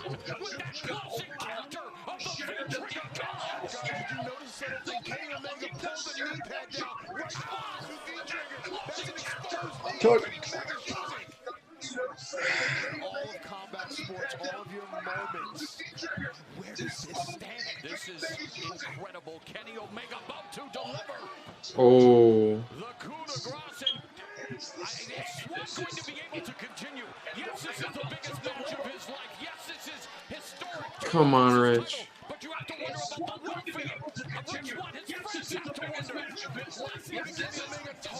Come on, Rich.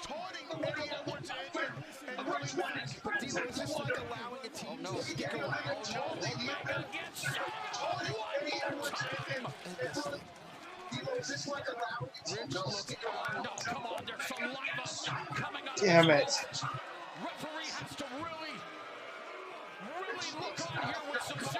Perfect crowd noise for this part. Also, the crowd noise and Impact sounds more natural than WWE's. Come on. Come on. Oh. Ooh.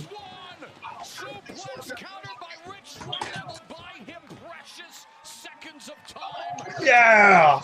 Get him. Come on. Come on. Put a whooping on that boy.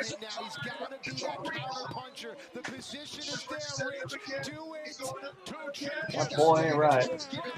That boy ain't right.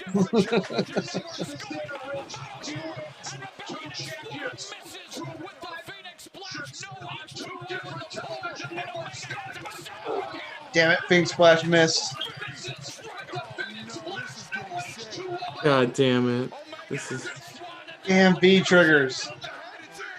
Man, Omega loves to spam those damn V triggers like he's playing a fighting game. That's it.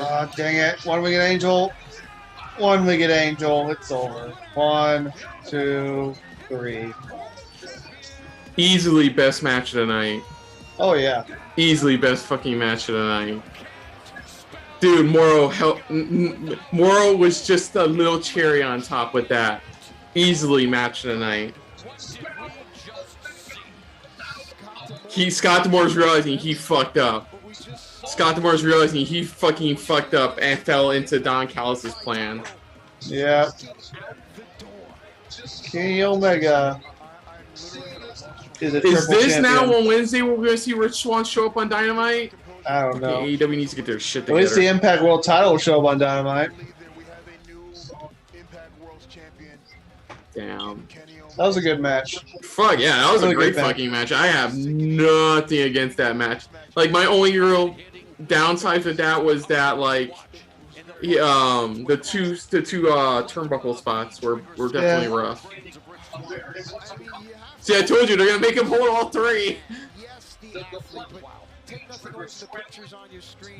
Mauro D'Lo, I'm gonna say it. Kenny Omega is Like, okay, guys, we're gonna fit the AAA belt. They're trying to figure out how to put the belts on him. Damn man, Does he wear a AAA belt around his waist? Okay, so yeah, my prediction is still Swan will eventually get it back. When? No, I think it'll be Moose who takes from Omega.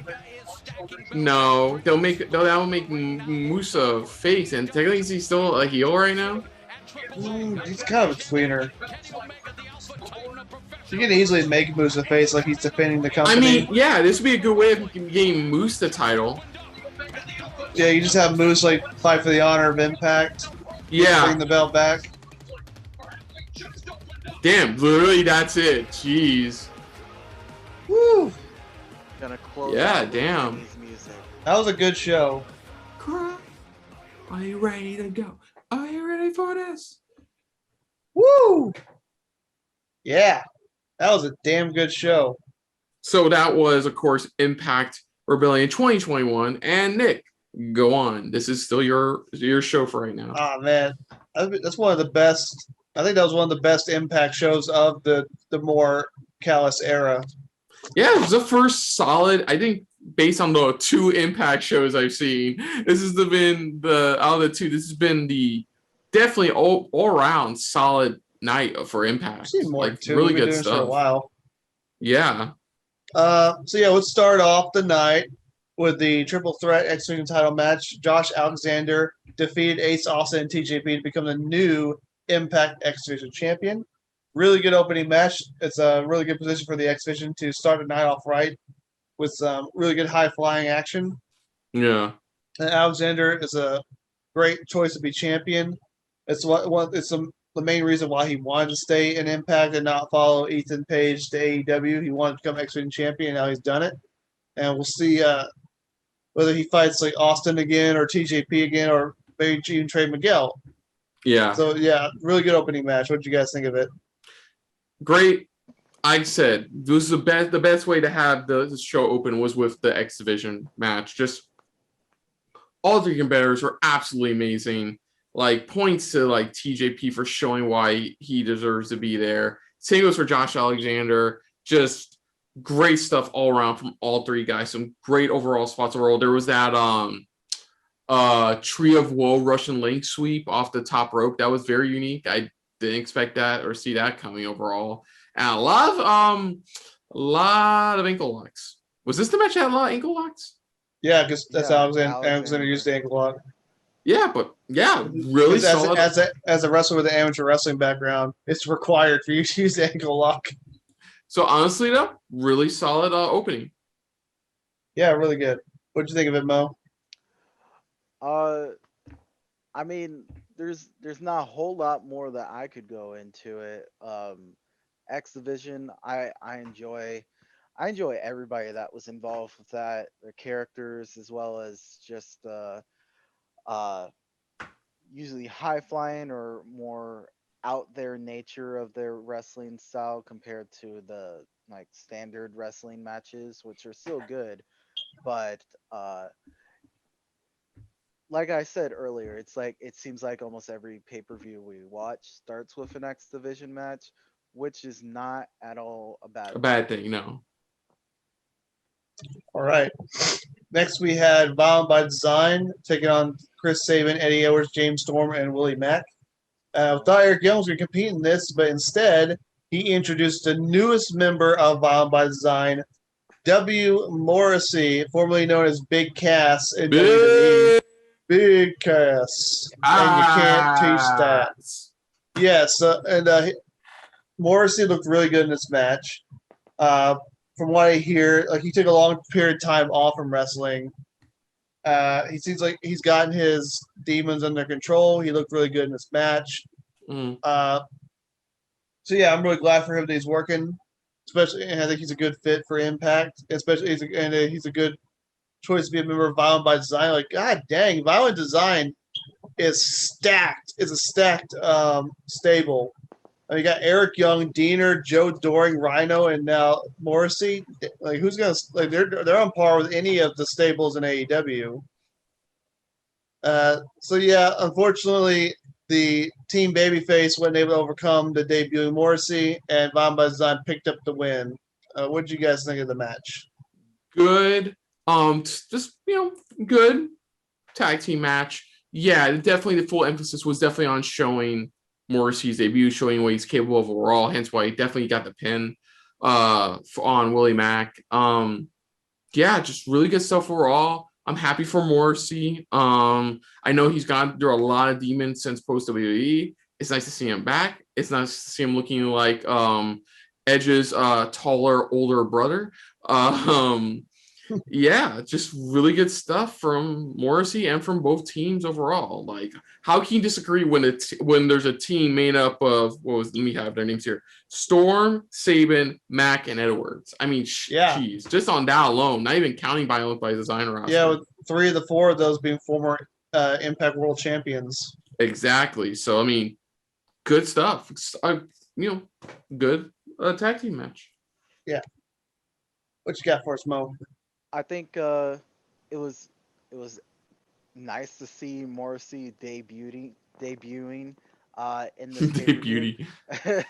And we know at this point it's pretty much a running tradition that new guys get the win if they are showing up on a pay-per-view.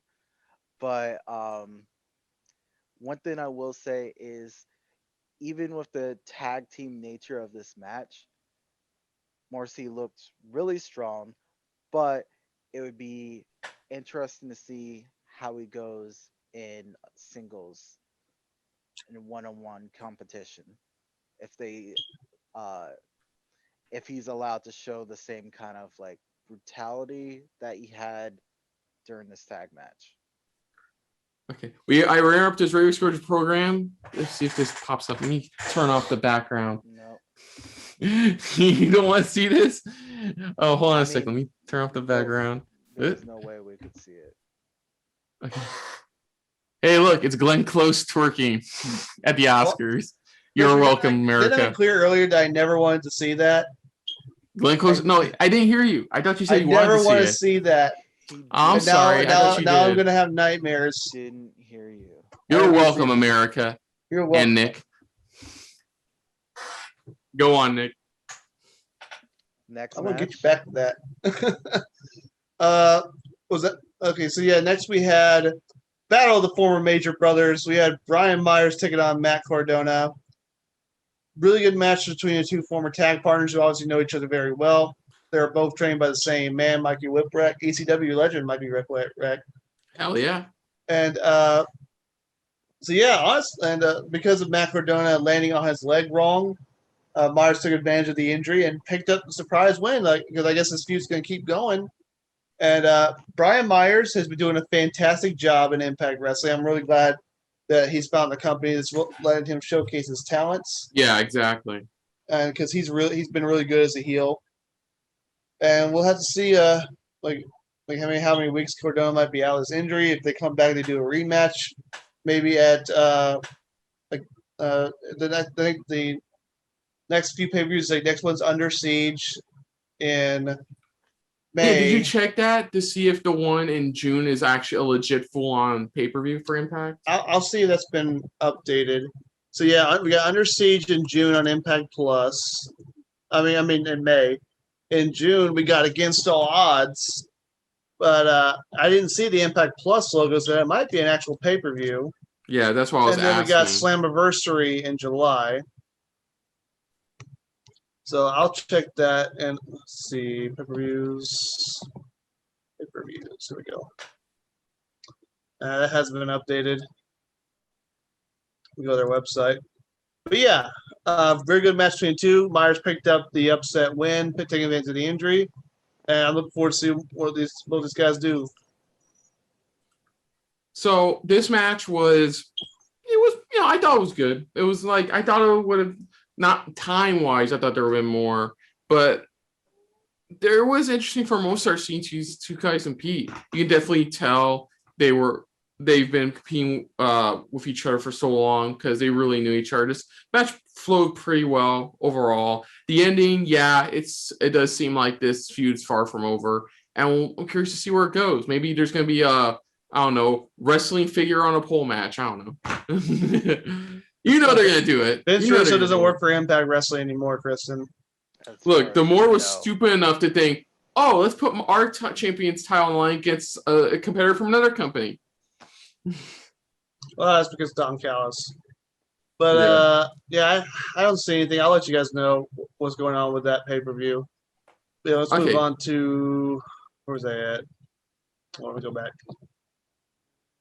You were on. Oh, we had the backstage show with Tony Khan where we found out Aubrey Edwards was going to be the ref as well. Yes. And then after that was the Knockouts Tag Team Championship match. All right. So yeah, Knockouts Tag Team Champion. We had Fire and Flava taking on the team of Jordan Grace and Rachel Ellering, who is Jazz's appointed replacement now that she's retired. Really good tag match in two. Grace and Ellering pick up the win, become the new champs. I think they'll be a good tag team. And once again, Impact proving that they know how to do women's wrestling. Well, no, women's tag team wrestling. Oh, yeah, that's what I was about to say. Yeah, they're also proving to certain other organizations how you properly do a women's tag team division. Mm-hmm. You know who you are. And so, yeah, good match. We got new champs. What'd you guys think? I liked it. I thought it was a good match. I feel like one of the biggest positives, aside from whatever that freaking plant on the side of the apron was, I thought they had Ellering and Grace had really good chemistry overall. Surprisingly good chemistry for only having worked together. Oh, kayfabe wise, having only worked together for roughly a week and a half or so now. I mean, they have really good chemistry, some good team up moves, and overall. And yeah, I forgot. And once again, I forgot the rule. If somebody's debuting, they're probably gonna win. They're probably gonna win. So in our case, Rachel Ellering. What do you think, Mo?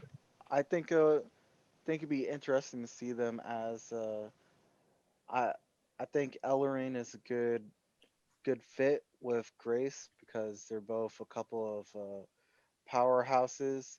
They're not just like when you look at them, you know that they're strong, but they're not the kind of like overwhelmingly strong. You know, like if there were two like 6'6" women, and it's like there's no way anyone's gonna really do anything against them, but it's like they have that nice medium between strength and mobility.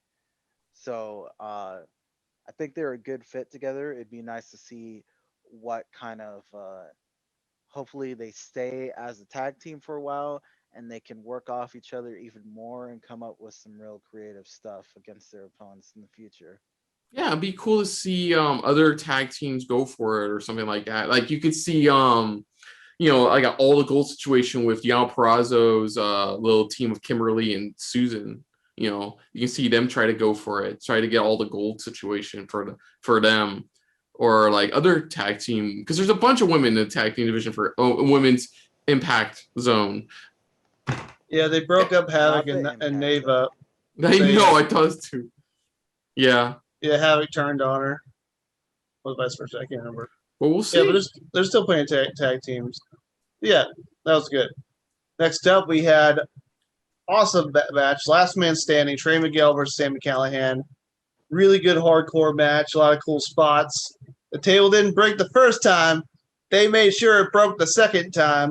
But let's be honest. Let's be honest. That the most hurtful spot was the onto the table. Oh, the table's legs. Stand. Yeah, when he turned that, which is unique. Making Trey Miguel into a shish kebab. Yeah. So yeah, really good. And also, Sami didn't look too bad coming out of it because they both got up at 9, and then Sami went down. And Trey wins. He had a bit of a Wardlow. So Wardlow. And then Trey Miguel wins. So yeah, I think we were talking about people to challenge for the X Division title later on. We don't mention that Alexander stayed in Impact because he wanted to be X Division champion. Trey Miguel has said similar things. So yeah, they need Trey. I think Trey's a guy they can build a company around. He's got that charisma. He's a good athlete. So yeah, I think he needs this win over Callihan to help establish himself, and he'll probably end up going after Alexander, which would be a damn good match between Miguel and Alexander. Yeah. Yeah, honestly, I have 3 top matches, and they're probably the same as all 3 of us with the top 3 men, and this was one of them. Just amazing work from both guys. Of course, Sami thrives in this kind of match easily, and he definitely showed that with Trey. Definitely had Trey prove himself throughout this match. Yeah, there was the not so great table spot, but there was a lot of great moments throughout where it was with the metal table legs, where it was a clever use of Sami thinking he pinned Trey with the steel steps, only for Trey to pop out and like just a few feet away. And it's like, nope, not dead yet. This is a lot of great stuff from both these guys. Trey looked good in his win, looked triumphant in his win. This definitely helps build up more as a single start in Impact and puts him one step closer to that the X Division title, which is still one of his big goals to do in Impact. Yeah, really good match overall. What you got for us, Mo? I mean, it was all about that passion. And as long as Trey doesn't lose that passion, he'll be on the road to success. If he ever loses that passion, though, he's going to be put in another last man standing match. That's how it should work. Every time. Because it was great. It was interesting, fun little match. Well, yeah, I wasn't even thinking about what's my top 3 matches tonight. No, we'll get to that at the end. So yeah, next up we had the Impact World Tag Team Championships as Finn Juice defend the titles against former champs Good Brothers. Really good tag team match between two of the best tag teams in the world right now. Finley and Robinson ended up retaining, which I was a little surprised about because two reasons. One, I thought that maybe Finlay and Robinson may have had trouble like separating their obligations between New Japan and Impact because two different countries. Mm-hmm. And also, I thought the Good Bros would win because that all the members of the Elite would have a title. But no, Finn Juice pulled out the win. They're still the champs, which I don't mind. We'll have to see what the Good Bros reacts to this. Like, are they going to get jealous with the Young Bucks being the only tag team in the group with belts? They're going to try to get another opportunity to Finn Juice. And if not, who ends up stepping up to Finn Juice? Good point. So what do you think this match, guys? This was definitely one. This was one of the shorter matches, right? Let me see. I believe it felt like one of the shorter matches. It was the second shortest match. Okay. Shortest match was the women's tag match. Really? Huh. That one felt longer. I don't know. By 20 seconds. Nah, good stuff from both guys. I just wish it would. These two are amazing teams. I just wish it would have gone longer. But with the roll up, it kind of makes sense that they were going to extend. Oh no, wait! I read that wrong. It was It was not one of the shorter matches. It was actually one of the longer ones. Okay, I'm wrong. My bad. Yeah, it was 10.5 minutes. It did feel like it went on. It did feel like it was quick. I don't know, probably because how fast it went. But great stuff from both teams. Obviously, these two teams not only know each other very well, but both just know their styles, and it really worked out for both teams. It's so nice to see Juice Robinson where he is now compared to where he was many years ago. Doing so well. Don't say many years. I don't need to feel much older than I am. Many years. Many years ago. But great stuff from Juice. Great stuff from Finlay. Of course, great stuff from the Good Brothers overall. The roll up, of course, this means we're going to get that big old blowout match, and it's going to be really good. That is correct, sir. I think this is my first viewing of Finn Juice in action. I'm aware of them. I've seen Juice wrestle plenty of times. Finlay, not so much, but as a tag team, they put on a good show, and I enjoyed it. And CJ Parker is what Juice's NXT character's name was. Mm. The hippie eco warrior. Yep.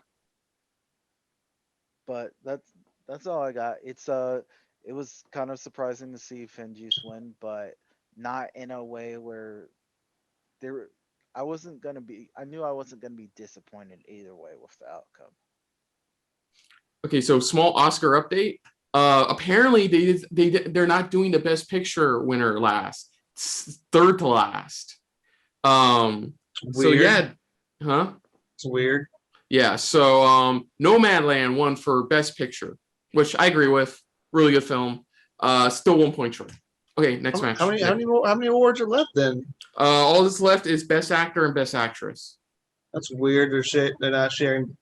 Whatever. I don't care. Let's continue. Come on, I really don't care. I'm just doing my usual Oscar update. I don't care. Next match was for the Impact Knockouts Championship. Deonna Purrazzo defending against Tenelle Dashwood. Tenelle put up as hard a fight as she could. Unfortunately, she couldn't overcome the numbers. Despite having Caleb in her corner, Kimberly and Susan kept interfering. Deonna took advantage and retained the title. Still good match between the two.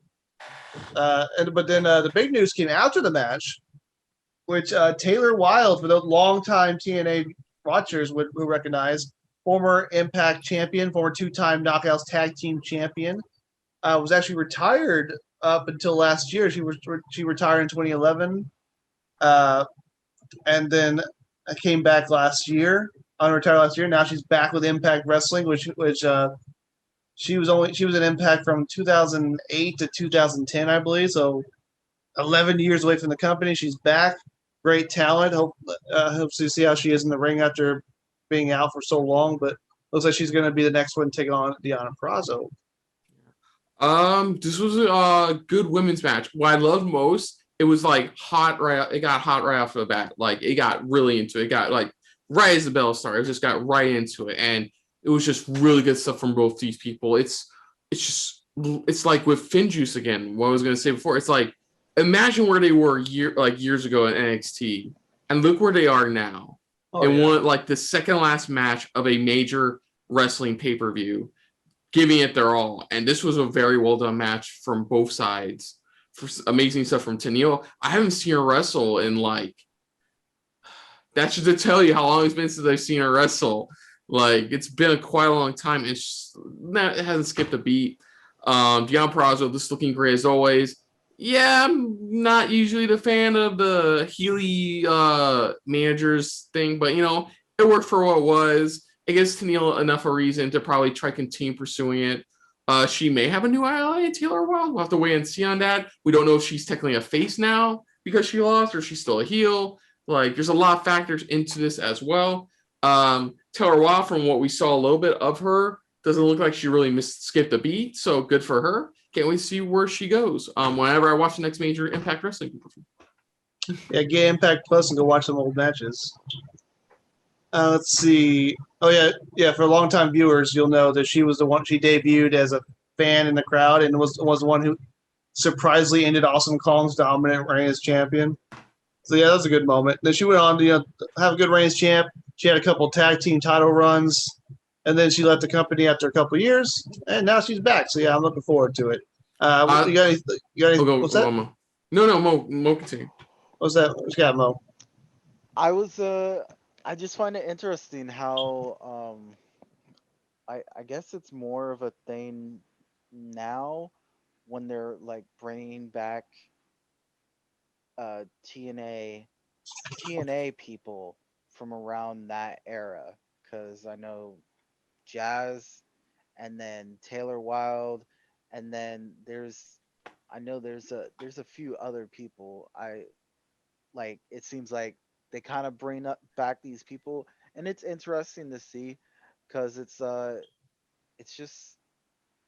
has a different feeling compared to when like WWE does it. But that's my thought, at least for Taylor Wilde. For the women wrestling themselves, I was thinking it's like, well, Dashwood has one person, and then Purrazzo has two people.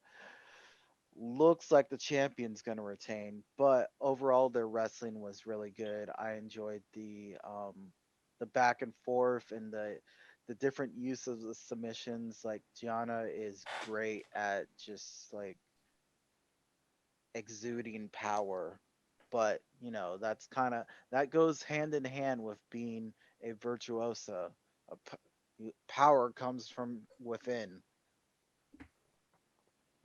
Okay, so unfortunately, a quick Oscar update. I sadly officially lost because they announced Best Actress. It was Frances McDormand for Nomadland. So neither me nor my brother got it. So that means I technically lost because we both got the same pick for Best Actor. So I lost by 1 point overall. Loser. All right, now back to things that actually matter. Our main event of the evening, we had the AEW champion Kenny Omega taking on the Impact champion Rich Swann. Title. 2 men enter. 1 man. 2 champions enter. 1 champion will emerge. 2 men enter. And that ultimately ended up being Kenny by God Omega, who is now the AAA, AEW, and Impact World Champion. Excuse me, good sir. That's also TNA Heavyweight Champion as well. It's been merged into the Impact title. It's the Impact belt. They're both the Impact belt. I mean, so yeah, he's gonna carry on. He's gonna carry on 4 belts. They're having trouble getting 3 on his shoulder. So yeah, fantastic match between 2 of the best in the world right now. Words can't cover how good these 2 are, how good this match was. I mean, we all knew walking in that Omega was going to win, but we still, was having that hope. And Swan made us root for him as the underdog. Being interesting to see Omega come out and Dynamite on this Wednesday with all the belts.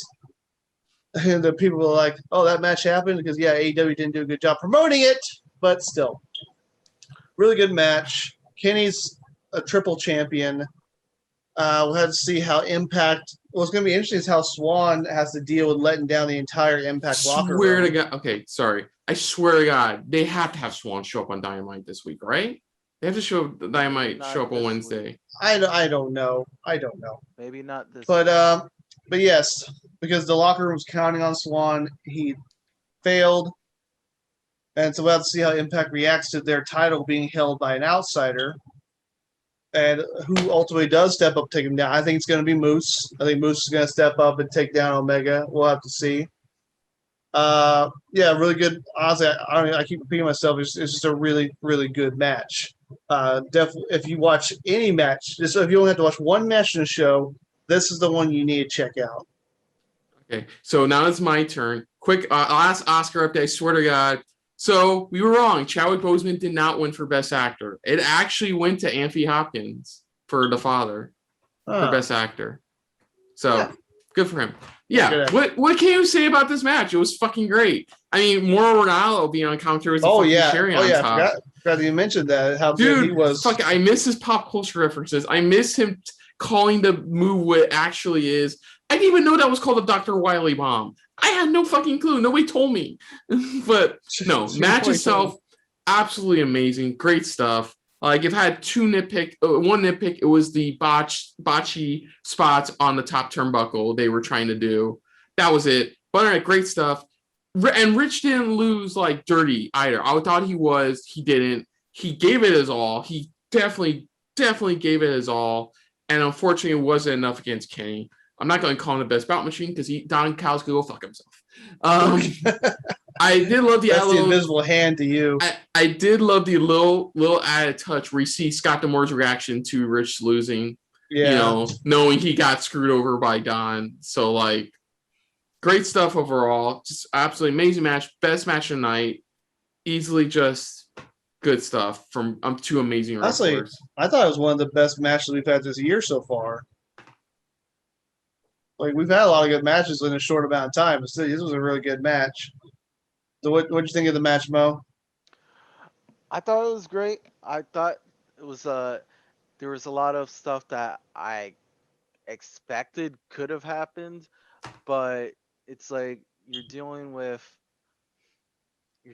Impact, who has been around for a while, so they have their own set of things, their history and all that. And then you have AEW, who's more of the newcomer company, and they're into experimenting and trying different things. And I think this whole champion versus champion motif was done in such a way that it wasn't really predictable. Like, I honestly didn't see Swan coming out on top for this, but it's not to say that it wasn't entertaining at all, because Rich Swann has been killing it. So it does make it like this whole multi-company stuff going on. It makes things a little more interesting than being closed off and just have everything within one company. Right. Yeah. So overall, this was a really, really, really good show. There was not one bad match on this card. So yeah, we just say what our top 3 matches are and our overall grade. I'm gonna go from 3rd to 1st. I'm gonna go the X Division title match at the opening, Alexander Austin TJP. 2nd was the last man standing between Miguel and Callahan. And number 1, of course, Omega Swan. And honestly, I can't give the score any other grade. I mean, I can't get to show any other grade but an A+.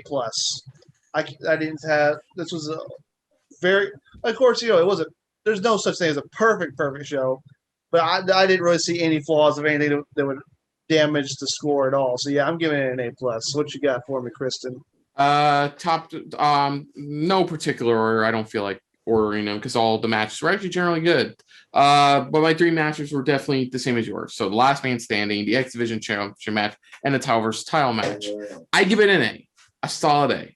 I honestly, spectacular night for Impact. Really good stuff overall. Easy so far. Currently stands as their best pay-per-view of 2021 so far. just it's going to be interesting to see how they beat this, and they can too. My only real critiques, like I said, a couple botchy spots and the title versus look. I'm giving my downsides. Like I'm really reasoning. Like I agree. Like you give it A+, so you really don't really have any downside. I'm giving it A, so I do want to explain why I give it A. So like I did think there was a couple of botchy spots in the night. I felt like at least one of the matches should have been a bit longer. I believe I forgot though. I think the Knockouts tag title match I felt like could have been a bit longer. But that one is the biggest minor nitpick. That one doesn't even affect my score. But a couple botchy spots overall, but that's really it. I mean, good show overall. I mean, it wasn't like in love with every single match in the world, but they still honestly overall delivered. What's your top threes, Mose? Going the women's knockout championship match, and then the X division, and then the champion versus champion. Overall, I give it an A as well. It was a very solid, very good pay-per-view.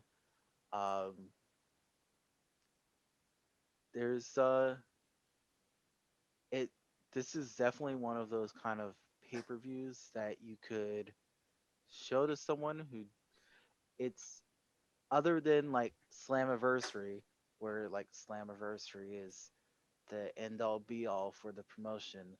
This is a solid pay-per-view where you could just like show people, hey, this is what's going on Impact now, and it's like, oh my god, I didn't know this was happening, or this was happening, or these guys are here, and then it's like, well, now you know, so check it out more often. Support the shit. All right. You want to? So we should like I gave an A+. You guys give an A overall, an A show.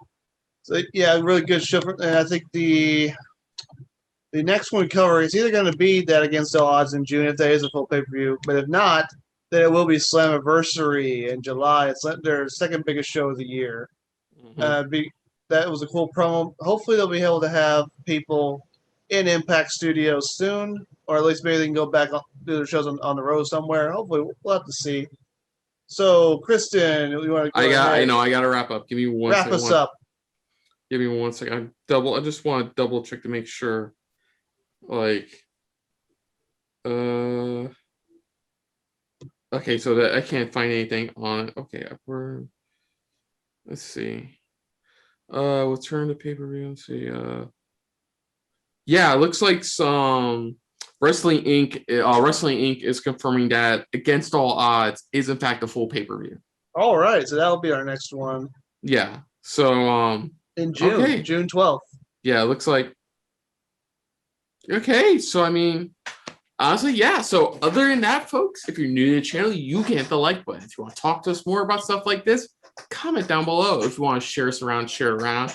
And if you like us just a little bit more than anybody else, when it comes to talking about, or at the very least, overall, not just Impact, wrestling, hit the subscribe button down below, and hit that bell icon as well.